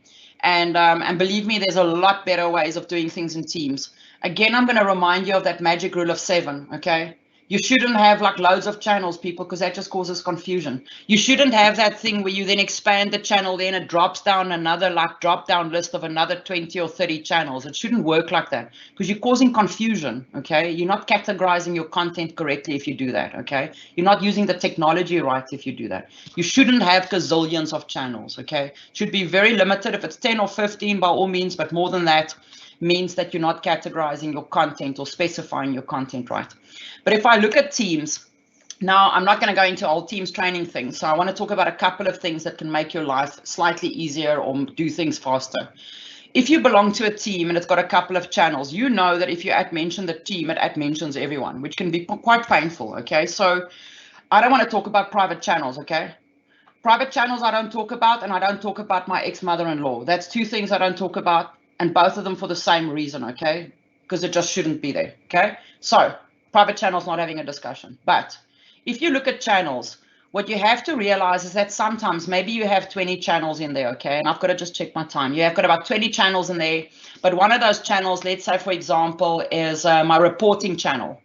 And sometimes I just want to notify the people that focuses on reporting, okay?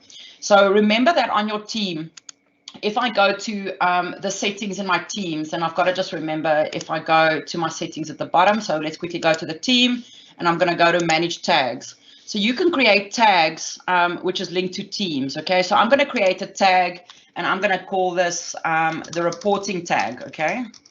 And once you create a tag in Teams, so think of a tag nearly like a hashtag, not quite the same, but kind of the same. You can then add a group of audience people that's related to that tag from that team, not other teams, from this team. So I'm going to add Brahm, who's my intern sheep. He's actually a mentor sheep now, he's been promoted. So I'm going to add Brahm to this, and I'm going to create a tag. So the nice thing about this is that if I type anything in here and I mention that tag, so hey, at reporting, when I then mention that, I'm actually mentioned the channel now, sorry, because there's a channel called it as well. So let me just try that again. So hi at report, ooh, spelling. So there you'll see there's the tag. When I use that tag, then it notifies Brahm that I've tagged that group. So tags are really good to use if you've got quite a couple of channels and you don't want to always notify everyone, okay? Another good thing to consider in Teams, because the search is really incredible in Teams, by the way. Please don't navigate to a channel to find something. Why don't you just search it in the command box at the top? It's just so much easier. If I search in the command box and I search for sales report, okay, you'll see that it brings up any conversations I've had about the sales report in different team channels, blah, blah, blah, chats, doesn't matter. But it also gives me up the place where I've used that document across teams. So it even tells me which team it is. It tells me which channel it was shared in. So stop navigating to content because you're wasting time. You're wasting valuable time because the search really, really works well. While I'm on the search, there's something that I do, and I think it comes from social media, okay? So using hashtags, because we know that using hashtags kind of like amplifies or helps you find specific content better. So if I want to share, and let me find, let's do a shameless punt, okay? So I obviously don't have kids, I've got motorbikes, and I can lock them in the garage for like weeks without food and no one complains, okay? So that really works for me. But let's say I want to share my blog with people. So I'm going to go, hi there, here's a cool blog to follow, okay? And I'm going to add the link there. Then there's something that I do for specific types of content that I do. So like knowledge sharing and things like that. I add a hashtag, like let's say hashtag geek, okay? Because sometimes I don't know which team or which channel I shared that resource in because I belong to too many channels and things. So I use specific hashtags so that I can find some content again. I don't know if anyone else struggles with that, but I struggle with too much content.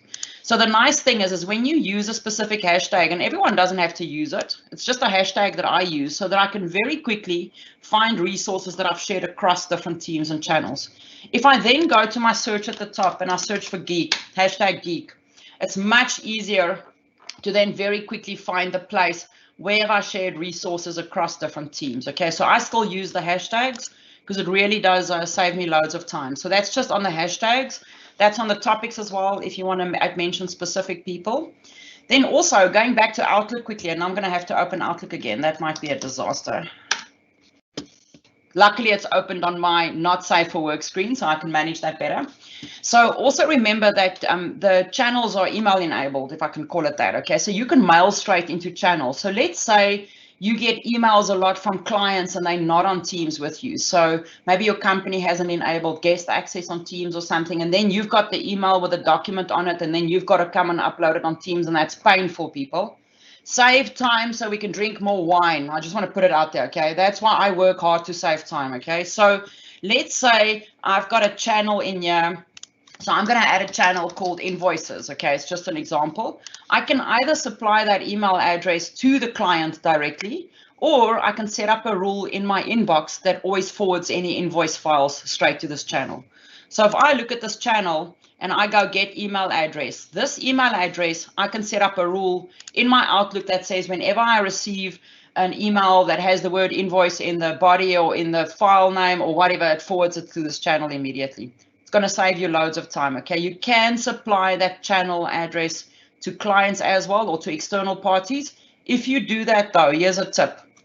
If you create a channel in your team that you're going to use for external people to mail into, always add your company name in front of the channel name because it's easier for them to find the email address in their Outlooks. Okay, think for them. So if I had to create a channel here for someone at the Good Stuff to mail me invoices, I'm going to call it, well, it's not their company name. I'm going to give it my company name if it makes sense because they're going to look for that name. I'm going to say the Good Stuff invoices so that whenever they type the Good Stuff invoices in their inbox in the names, it'll come up with that email address. So that just helps the client or the external party to be able to do that. So please remember the email enabled. It'll send the documents to your team as well. It'll even store that documents for you in the SharePoint site that sits behind the team. Really can save a load of time. Okay, so remember the email integration, if I can call it integration, that's being a citizen developer. Okay, so that's on topics. I've shared with you the hashtag. Then also something else is if you do have a lot of channels, sometimes you want to post an announcement or something that stands out more. Okay, because email, the conversations in Teams is like Facebook. You know, like you see someone just posted they won the lotto, and then when you quickly make coffee and come back, you don't know who it was anymore and the messages moved. Teams does the same, by the way, does exactly the same. So a couple of tips on conversations in Teams to make something stand out more or to like help people focus on it more. Now we know we can send a normal simple text message. So how's it, cupcakes or whatever, okay? It's a normal text message. You can mention people, you can mention the team, but if you go to a new conversation, right at the bottom there, you'll see that there's a little A with a pen, okay? So that's rich text editing. And there you can see you can post across multiple channels. So sometimes I post across multiple channels so that someone doesn't miss it. Because maybe someone just, because we know Matthew only focuses on the channel called Fun Stuff and Alan only focuses on the like reporting channel. But if I can cross post across channels, then I know everyone gets the message, okay? So if I look at this, this rich text editing, there's a little drop down there that you can change from conversations to announcements, by the way. So this little drop down there allows me to make something an announcement, which means I can change the color here and I can say reporting deadline. So I can say the deadline is 25 March. And if you don't load your docs, you're fired. Okay. And because I'm going to cross post a lot across the channels, everyone will see this. I can even mark it as important. And then once I post it, it stands out more. And that's the point of this, is you want some messages to stand out more. Now, a golden rule, peeps, and I just want to see there, you can see if it's normal messages or something, it stands out a bit more. If everything is special in life, people, then nothing is special, by the way. So if you make every conversation an announcement, that's going to mean 0, okay? Some things can be announcements and some things must be normal messaging, okay? Another tip here as well, because like I said, I've got gazillions of things to share, okay? If I look at this, because Teams conversations keeps on moving, so someone just posted that there's a reporting deadline. I'm going to go and grab coffee. When I come back, that message has moved. I don't know which channel it was in. I'm like, hell, I don't know. Because it's not inbox emails, people. It's not going to lie there waiting for you like your favorite cat, okay? Well, cats don't lie there favoritely, okay? It doesn't happen. So dogs, okay? So it's not going to lie there waiting for you to do something with it, okay? You're going to miss something. When a very important conversation comes into Teams, you can do the following. So if I look at this, so firstly, there's emoticons there, and I promise you when Microsoft added that first, I'm like, what's next, people? Giphies? And then boom, there was Giphies, okay? So if you ever send a Giphy in any one of my channels and Teams, I'll have a freaking heart attack because I don't mix business with pleasure, okay? I don't. So don't tag me on a little Giphy every Monday morning with an elephant dancing saying happy Monday, everyone. I'll have a freaking heart attack, okay? That's why I'd rather have a separate channel called Fun Stuff, and you can go do your Giphy stuff there, or you can use Yammer, but I don't do it in normal stuff. But these things work quite well for people to go thumbs up and say noted, got it. because you don't want everyone to reply to this and say, noted, got it, thanks, Trace, have a nice day, blah, blah, blah, blah, blah, because I get too many messages, okay? So if you use the emoticons, it really helps. But another thing that you can do is this. The 3 dots there on the left, I mean, that's on the right. There's a big word you can go throw around in the kitchen tonight. It's called an ellipsis, by the way. I'm sure you know that. If I click on the 3 dots there, you'll see there's save message. If you save a message, it compiles all your saved messages together for you, like your inbox emails waiting for you, like your favorite dog waiting at the front door. If you save a message, it keeps them all together. You can go in the command box at the top and go /saved, and it'll bring up all your saved messages across your teams for you. And then you can deal with that thing that you were scared that you were going to forget. You can also click on your profile there and go saved, and it'll show you your saved messages. So remember to use that save and unsaved messages, and to use the thumbs up to say got it, thanks, noted, blah, blah, blah, okay? And then I'm pretty sure you know this, okay? But always be careful where you reply to messages. Thank goodness Microsoft made it purple, this button, because it wasn't before, and did that cause chaos, okay? Reply on the message where it belongs. Don't start a new conversation. Don't be that person who creates the new email instead of replying to the email, okay? Don't be that person. Don't waste our time, okay? Time's precious. So make sure that you reply on the correct message, because it builds a thread and it can collapse the messages together and the replies together. So always take note of where it is that you're replying on your messages, and that you don't accidentally, because it could be that the message is at the bottom. So be careful that you don't start a new conversation versus replying to the correct message. Okay, so posting across channels I've shared with you. Email channels, definitely a good hit, I think, which is something that can save a lot of people time. And you can actually write a little workflow for it, or you can write a rule in your Outlook and just whack that stuff back into Teams. I mean, why do you have to do this? And if you then even more like want to save time, put a workflow on it and start an approval process on quotations received or invoices. If you work with content like that, depending on what it is, okay, it might be a product spec that needs to go through a process. So think of those things as well. So that's emailing things. Then also in Teams, I've got to just check my time. Also in Teams, that's quite important for me. That again, a lot of you might know, but you know what the challenge is with humans? We only know what we know. And you know what the challenge is with tech people? We never tell other people things because we assume they know already, which leaves half the world of people not knowing about things. Did you ever think about that? I mean, it's amazing. I walk into companies and I ask the IT department, do you use the Windows button to search your PC for everything? Absolutely. I ask the users, they say, I've never heard of it. Users will ask me, oh, that's amazing, Trace. Did they bring the Windows button in when they launched Windows 8? I'm like, no, sweetie. I think it was like 1997 or something stupid. Okay, it's like a whole grown human lifetime ago when the Windows button came out. But we don't share things with other people because we assume that they know. And that's why this is important for me. Share the stuff that maybe everyone does know or maybe people don't. Okay. Another thing I want to show you in Teams is quick approval on documents, which you might know about or not. I'm not talking about a specific process. I'm talking about a quick document that you just quickly want 2 people, 3 people to check and say, yeah, I got it.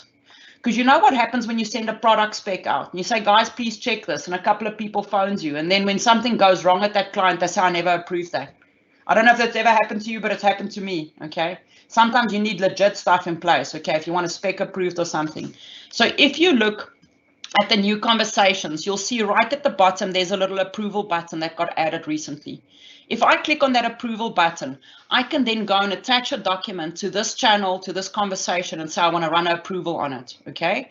So I'm going to call this the spec approval for ABC client, okay? Because I want legitimate approvals on this thing. I'm not going to get my ass fired because someone else doesn't want to stand up and take the rap, okay? So I can then put approvers in here and say I want Bram to approve this, because again, he's the only person in my company, by the way. Do I require a response from all approvers? So if you have multiple approvers, you can do that. I can put detail in here as well and say, listen, this is the new spec, the change that the client has requested. Can we please just get this signed off very quickly? Okay. You can custom the responses as well to say, meh, yay, whatever you want the responses to be, or yes or no or something. And then you can send the approval. It then creates approval in the channel. It will mail Bram and say, Bram, please sign this off for me, and it then changes the status on it. So quick approvals is a very, very nice way to very, very quickly on the fly get an approval on a specific document. You don't have to go and create a Power Automate for it first. You can do it right there in Teams. The document's approved, that's legitimate, there's an audit log in the background. So think of using the quick approvals as well, because it can save a lot of times. You don't want to, I mean, listen, people, everything doesn't have to be a meeting. You don't have to sit around a boardroom or in a Teams meeting to get approvals on things anymore. We really don't have to waste time like that anymore. So use the technology to help you do things faster. While I'm still in Teams, okay, I've got to take some like water first because I speak so fast, okay? It's just how this works. I don't know if this is recorded, but you're welcome to go afterwards and watch this slower, okay? Because YouTube allows you to do that as well. Okay, so if I look at Teams, okay, another cool thing I want to share with you, because a lot of us back in the day, okay, BC, which was before COVID, we used to sit in boardrooms with like a board there with paper pages on it and a whiteboard that people could write on, and that days have kind of changed, okay? So please take a look at using the whiteboard in Teams. It really, really, really works well. If you're doing brainstorming sessions where someone used to draw on a whiteboard, you can do it inside of Teams now, okay? I'm on my desktop at the moment, so sadly that screen's not touchscreen, but on any of my notebooks, I can just use my pen or whatever, and that means that you can very quickly say that, listen, okay, so we have to build a database there, and I don't know, this has got to move there, blah, blah, blah. You can put little post-its in as well. So say special request from a client. You can export the document as well. You can wipe it and start a new one. So think of using the whiteboard in Teams as well, because it sits in the team. The document can be saved in Teams. It's much better. I don't know how you're doing it now. I hope no one's drawing paper pictures and then taking photos of it, okay, because that will be a disaster. So think of using the whiteboard. I do think that that's a big game changer for me as well. It really works quite nice. Of course, I can draw in OneNote as well, because I mean, I can absolutely do that, but the whiteboard actually works quite well. This drawing isn't beautiful because I drew with my mouse, but if I draw with a pen, it's going to be incredibly beautiful, okay? So that's on the whiteboard. The last thing that I do want to cover with you before I see how much time is left is just on Microsoft lists. So I don't know who's actually checked out the lists, but man, it's pretty incredible. But by the way, Microsoft lists is just SharePoint custom lists, okay? That's been zooped up a bit. So let's not forget how important SharePoint is in this picture, okay? It's just got a pretty face in front of it. It's still a custom list in SharePoint, okay? And when I say a little database, don't get me wrong, I know technically it's not a database, but I kind of think of it that way. It's got columns, it's got line items, it's got the metadata that I can use. So if you think of Microsoft lists, go and look at those areas that you can make better for yourself. You know, those spreadsheets that everyone fills in, or that boring thing that everyone mails around. Go and think if it can't rather be a Microsoft list. In this project management team, I created a project dashboard, by the way, because a lot of times there's like management levels that needs to have an overview of all the projects, but they don't sit on all the teams that are projects, okay? So I just created a Microsoft list, and once a month or once a week, the PMOs will load the latest. I don't know if they still use projects maybe, or they export Planner maybe and attach it. But they can then say that this project for this client, this is the RAG status of it. So there's just a scope summary in case someone wants to know. There's a start and end dates. You can even update it and say, you know, this is the value of the project. This is how much has been built, so that you can see what the balance is left. You can say who the PMO is on it, you know, who's the project team on that, etc. Okay, so there's so many incredible things that you can do with Microsoft Lists. And of course, because of the metadata, you can build specific views. I can even say that I want to see problem projects. So I've got a custom view in there that shows me projects that has a red RAG status. Okay, so think of using Microsoft Lists. They're really super easy to build. Okay, they're really super easy to build. They're not difficult to build. There's templates that you can use. You can build them from scratch as well. Really, really cool tool to use is Microsoft Lists. So please consider using the Microsoft Lists as well. And just on that note, before I step away from Teams, because I'm going to start wrapping up soon, is please, people, if you work with projects, okay, I've got a lot of things to say about a lot of stuff, okay, but you shouldn't have one big project team and a channel for each project, okay, because you can't archive a channel. So if that channel is called Project X, so when this channel stops, the project stops, then you're still stuck with that channel. Please do your projects on Teams levels, but you can archive the whole team. So once Project Azure, for example, is over, it's done. I can then go as an owner of the team and say, you know what, I'm ready now to archive that team. So I'm going to go to project, whatever it was called, Azure Explore. I'm going to go and say, that's it. We're going to archive this baby. It's going to ask me, do you also want to make the SharePoint site read only? Because everyone knows it's a disaster. People shouldn't be adding content to something once it's been archived, okay? So I can archive the team, and then as a team owner, I still have access to the team. So it still lies here under my archive teams. Maybe the project starts up again for some odd reason, okay? Or someone urgently looks for a document. But rather archive teams, people, versus deleting teams. Because if you delete a team 30 days and it's gone, people, gone, dogs, after 30 days. When you archive a team, you can always start it up again at any point. So rather create your projects on team level. I would say, don't create channels for projects, depending on how big the project is, okay? If it's a weekend project to build a new bar in the canteen, okay, just whack it as a group chat, okay? Please don't create a team. But think of rather creating your teams on project level so that you can archive a whole project at a time. It definitely saves a lot of time, and it can be spun up again at any point of time, okay? Then the last thing I wanted to share, because I always squash like 3 hours stuff into an hour or 40-minute session, okay? I'm nearly done. The last thing I want to share is I want to talk about OneNote, okay? So I don't want everyone like having a hissy fit now about OneNote. I'm pretty sure that even if you work in other applications, all of us needs to take notes of things. All of us needs to manage things better, okay? I absolutely use OneNote to manage the chaos in my life, whether it's work related or whether it's private related, okay? Because I have got a squirrel brain of notes, okay? I will get to town and then look at all the purple bottles of shampoo and not know what shampoo I use, okay? That happens to me all the time because it's just not important enough for me. So if I go to OneNote, I just want to show you an example. So in my OneNote, I've got a area called Calm to My Chaos, okay? And in Calm to My Chaos, this is on a private level now, I've got pages and subsections where I manage certain things in my life. So I don't know who's got lots of operating manuals at home, but you know, the TV's got one, the kettle's got one, the lawnmower's got one. I'm sick and tired of those little booklets that lie around everywhere. And believe it or not, you can Google for anything these days. So the first thing I do when I buy something new is I go and Google for the PDF for the operating manual or whatever. I download it and I throw that piece of garbage paper away, okay? Because I'm going to lose it anyway.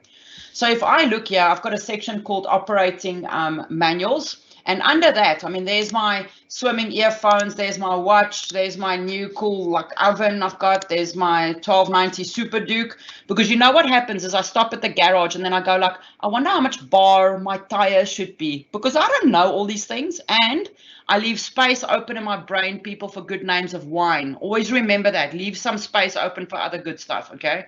So the nice thing is when I stand there, because this OneNote is synced to my cell phone, I can immediately search, and it searches inside of the PDFs. I've got my scooter as well. I've got my TV instructions, everything. So think of adding your operating manuals and things in there as well. You can add videos in there. You can add photos in there. Here's another interesting thing again, and it's on a private level. So you can use this for work as well, for your minutes, all of those type of things. I've even got buying preferences for my house.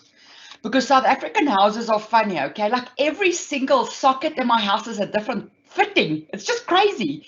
I can never buy bulbs and buy the right bulbs, okay? So I've got a list of all the different areas in my house and what type of bulbs they take. Because I'm going to get to town and go like, wait a minute, I've got to replace a bulb in the kitchen and then I don't know what type of bulb it is. I don't know if your houses are like that, but mine's like that, okay? So I've even got buying preferences in my OneNote. I've got the color samples that I've painted my walls. So if I ever need to buy extra paint or something. This is just on a private level, people, but it can save you so much time, okay? Really, really can save loads and loads of time. And remember, you can absolutely use this for your projects as well. I'm just trying to find a page quickly that I can share with you.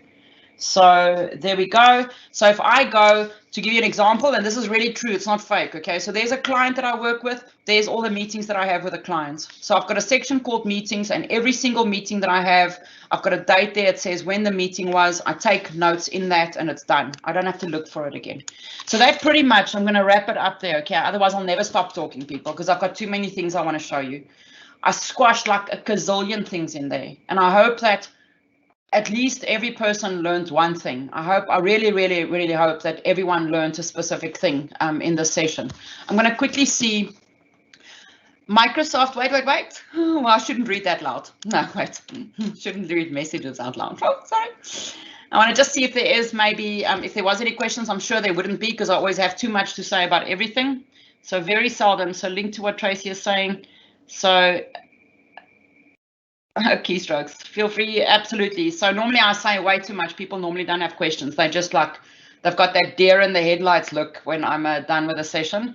But I do hope that that it's added some value and that you maybe can take one or two of these things away and say, hey, I can make that work, or that's going to save me some time. You have to work smarter, not harder, people. And sometimes you have to put effort in to save yourself time. So invest in yourself because you're the greatest asset you ever could invest in. Take a little bit of time and clean up those environments around your normal everyday core function so that you can do things easier for you, so that you can be less frustrated with Outlook, less frustrated with all the other crazy things over there. And then I'm done, peeps. I'm completely done. I don't know if anyone's got anything they want to add.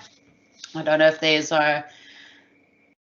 I'm so glad, Tapelo, I'm so glad that you learned a couple of cool things. And then, as I said, shameless pun, people, I don't have children, so I've done a crazy thing where I wrote a blog every single day about Microsoft 365, and then I had wine and I did it again. So I've written more than 1,000 blogs about Microsoft 365, okay? If you ever want to learn something, there's videos in there. You can share it with people. It's done for free with love to help people, okay? So, and remember to pass the knowledge on people. If you learn something tonight that's pretty cool, go and tell someone immediately tomorrow about it, because once you've shared knowledge with someone else, you'll never forget it. So please, please, please always share the knowledge that you learn from people, because otherwise it just stays with you and then I've wasted my time, okay? Because yes, big enough audience here, but we want to reach more people. So that kind of wraps me up. I don't know, Alan, if you want to have something to say, that you want to like close off on a note. Have you got a slide you want to share again? I'm not sure where we're going with this. Yeah, thank you very much.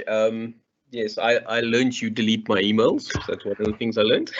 I don't delete your emails. I've got a rule that does that for me, Alan, because I don't have time to physically delete your Thank you. So you automate my deletion. I absolutely do. That's brilliant. Yeah, no, thank you very much. It was awesome. Definitely did learn a lot from this. I do have a question for you. What's wrong with private channels? Do you really want to open up this can of worms this time of night? I'm going to quickly tell you, because I think it's important for people to know this. I'm going to absolutely tell you, because you know what's wrong with private channels. I don't know if you know, actually, but there is a major problem I have with private channels. When you create a private channel, okay, and I'm going to have to quickly find one that has one in so that I can show you what it looks like. And of course, I'm not going to find one now, so let me see if I see one. When you create a private channel, it shows the channel name with a little lock next to it, okay? Very pretty, like plain text with a little tiny freaking lock next to it, okay? Do you know how easy it is to stand on the wrong channel and share something? You know that saying that says, once the eye has seen it, it can never unsee it? So now I've got a private channel here called Fun Stuff, okay? So my boss doesn't have access to it. And this is where we share dodgy things about my boss, okay? So my boss is in the team, but I've created a private channel where only 3 of us is involved. Do you know how quickly it is and easy it is to stand on the wrong channel and go, gee, where's that douchebag looks like an idiot today? Guess who's fired by 5 o'clock, okay? So it's so easy to stand on the wrong channel and share something because it looks like the same environment. Your brain doesn't have different business rules for it. Because it looks like the same environment, you kind of miss things. I would rather have a separate team for it, or I would have a group chat for it, okay? The other thing to consider, because now you go and create a private channel for that one document in 3 years that someone shares that's sensitive, okay? It creates a separate SharePoint site collection in the background for it. So one SharePoint site collection, second SharePoint site collection for 4 or 5 documents. What an absolute waste. So always look at your private channels, because a lot of times all those private channels can actually go into one team. A lot of times all those different private channels can be in a management team where all of that content's together instead of separate private channels in each of them. So absolutely use them if it really, really makes sense, but don't just create it because you think it's a way of getting around things. It's the worst thing that people could ever have asked for in Teams. I'm completely against using it. I'm sorry. I'd rather use group chats, or I'd rather share a file with someone out of OneDrive. So there you go. There's your answer, if that answers it. That did answer it. Thank you very much. Or you should just use Slack. But gee whiz, you want to open up that kind of worms with me now? Damn it! No, but thank you very much. That's You're so welcome. Cool. I don't think there's any more questions. I was going to say, Tracy, what's your thoughts on, like, when you set the meeting as important. When you set it as urgent and it does the reminder every 2 minutes for 20 minutes. Huh. I've not, I can't have experienced that, but maybe, I don't know, but that can be painful. So you mean when they schedule a calendar, like an event, and they set the meeting as important, is that what you're referring to? No, so if you had new conversation at the bottom there. So you No, it open doesn't up remind me. No, it tells it. No, it tells it else, and it sends them an email immediately, and it will pop up like a notification. If they don't go look at your channel, it pops up every 2 minutes for 20 minutes to say, hey, Tracy posted this thing, Tracy posted this thing, Tracy posted this thing, and they Go send and emails change to your people. settings, Bookie, and go and do it immediately. Good grief, that would drive me crazy. I would delete people out of Teams. So go to your profile settings at the top and go and change your notification settings. Just whack that baby in the bow, like just get it out of the way. Like, stop it. I don't get that at all. But then again, I mean, it's only me and a sheep, and he can't even really type his own name. Okay, so maybe at customers it's different. No, but you can definitely look at your, but that would be painful. I mean, that would irritate me to death. I think people must get off the whole mention the whole team as well, and the whole mention a person, and people must start using the technology. Okay, so, but yeah, that would absolutely annoy me for sure. Anyway. Should I stop sharing now my screen? Did anyone want to put a nice slide up or something? I will take over, but thank you very much. You are so very welcome, and thanks for the opportunity.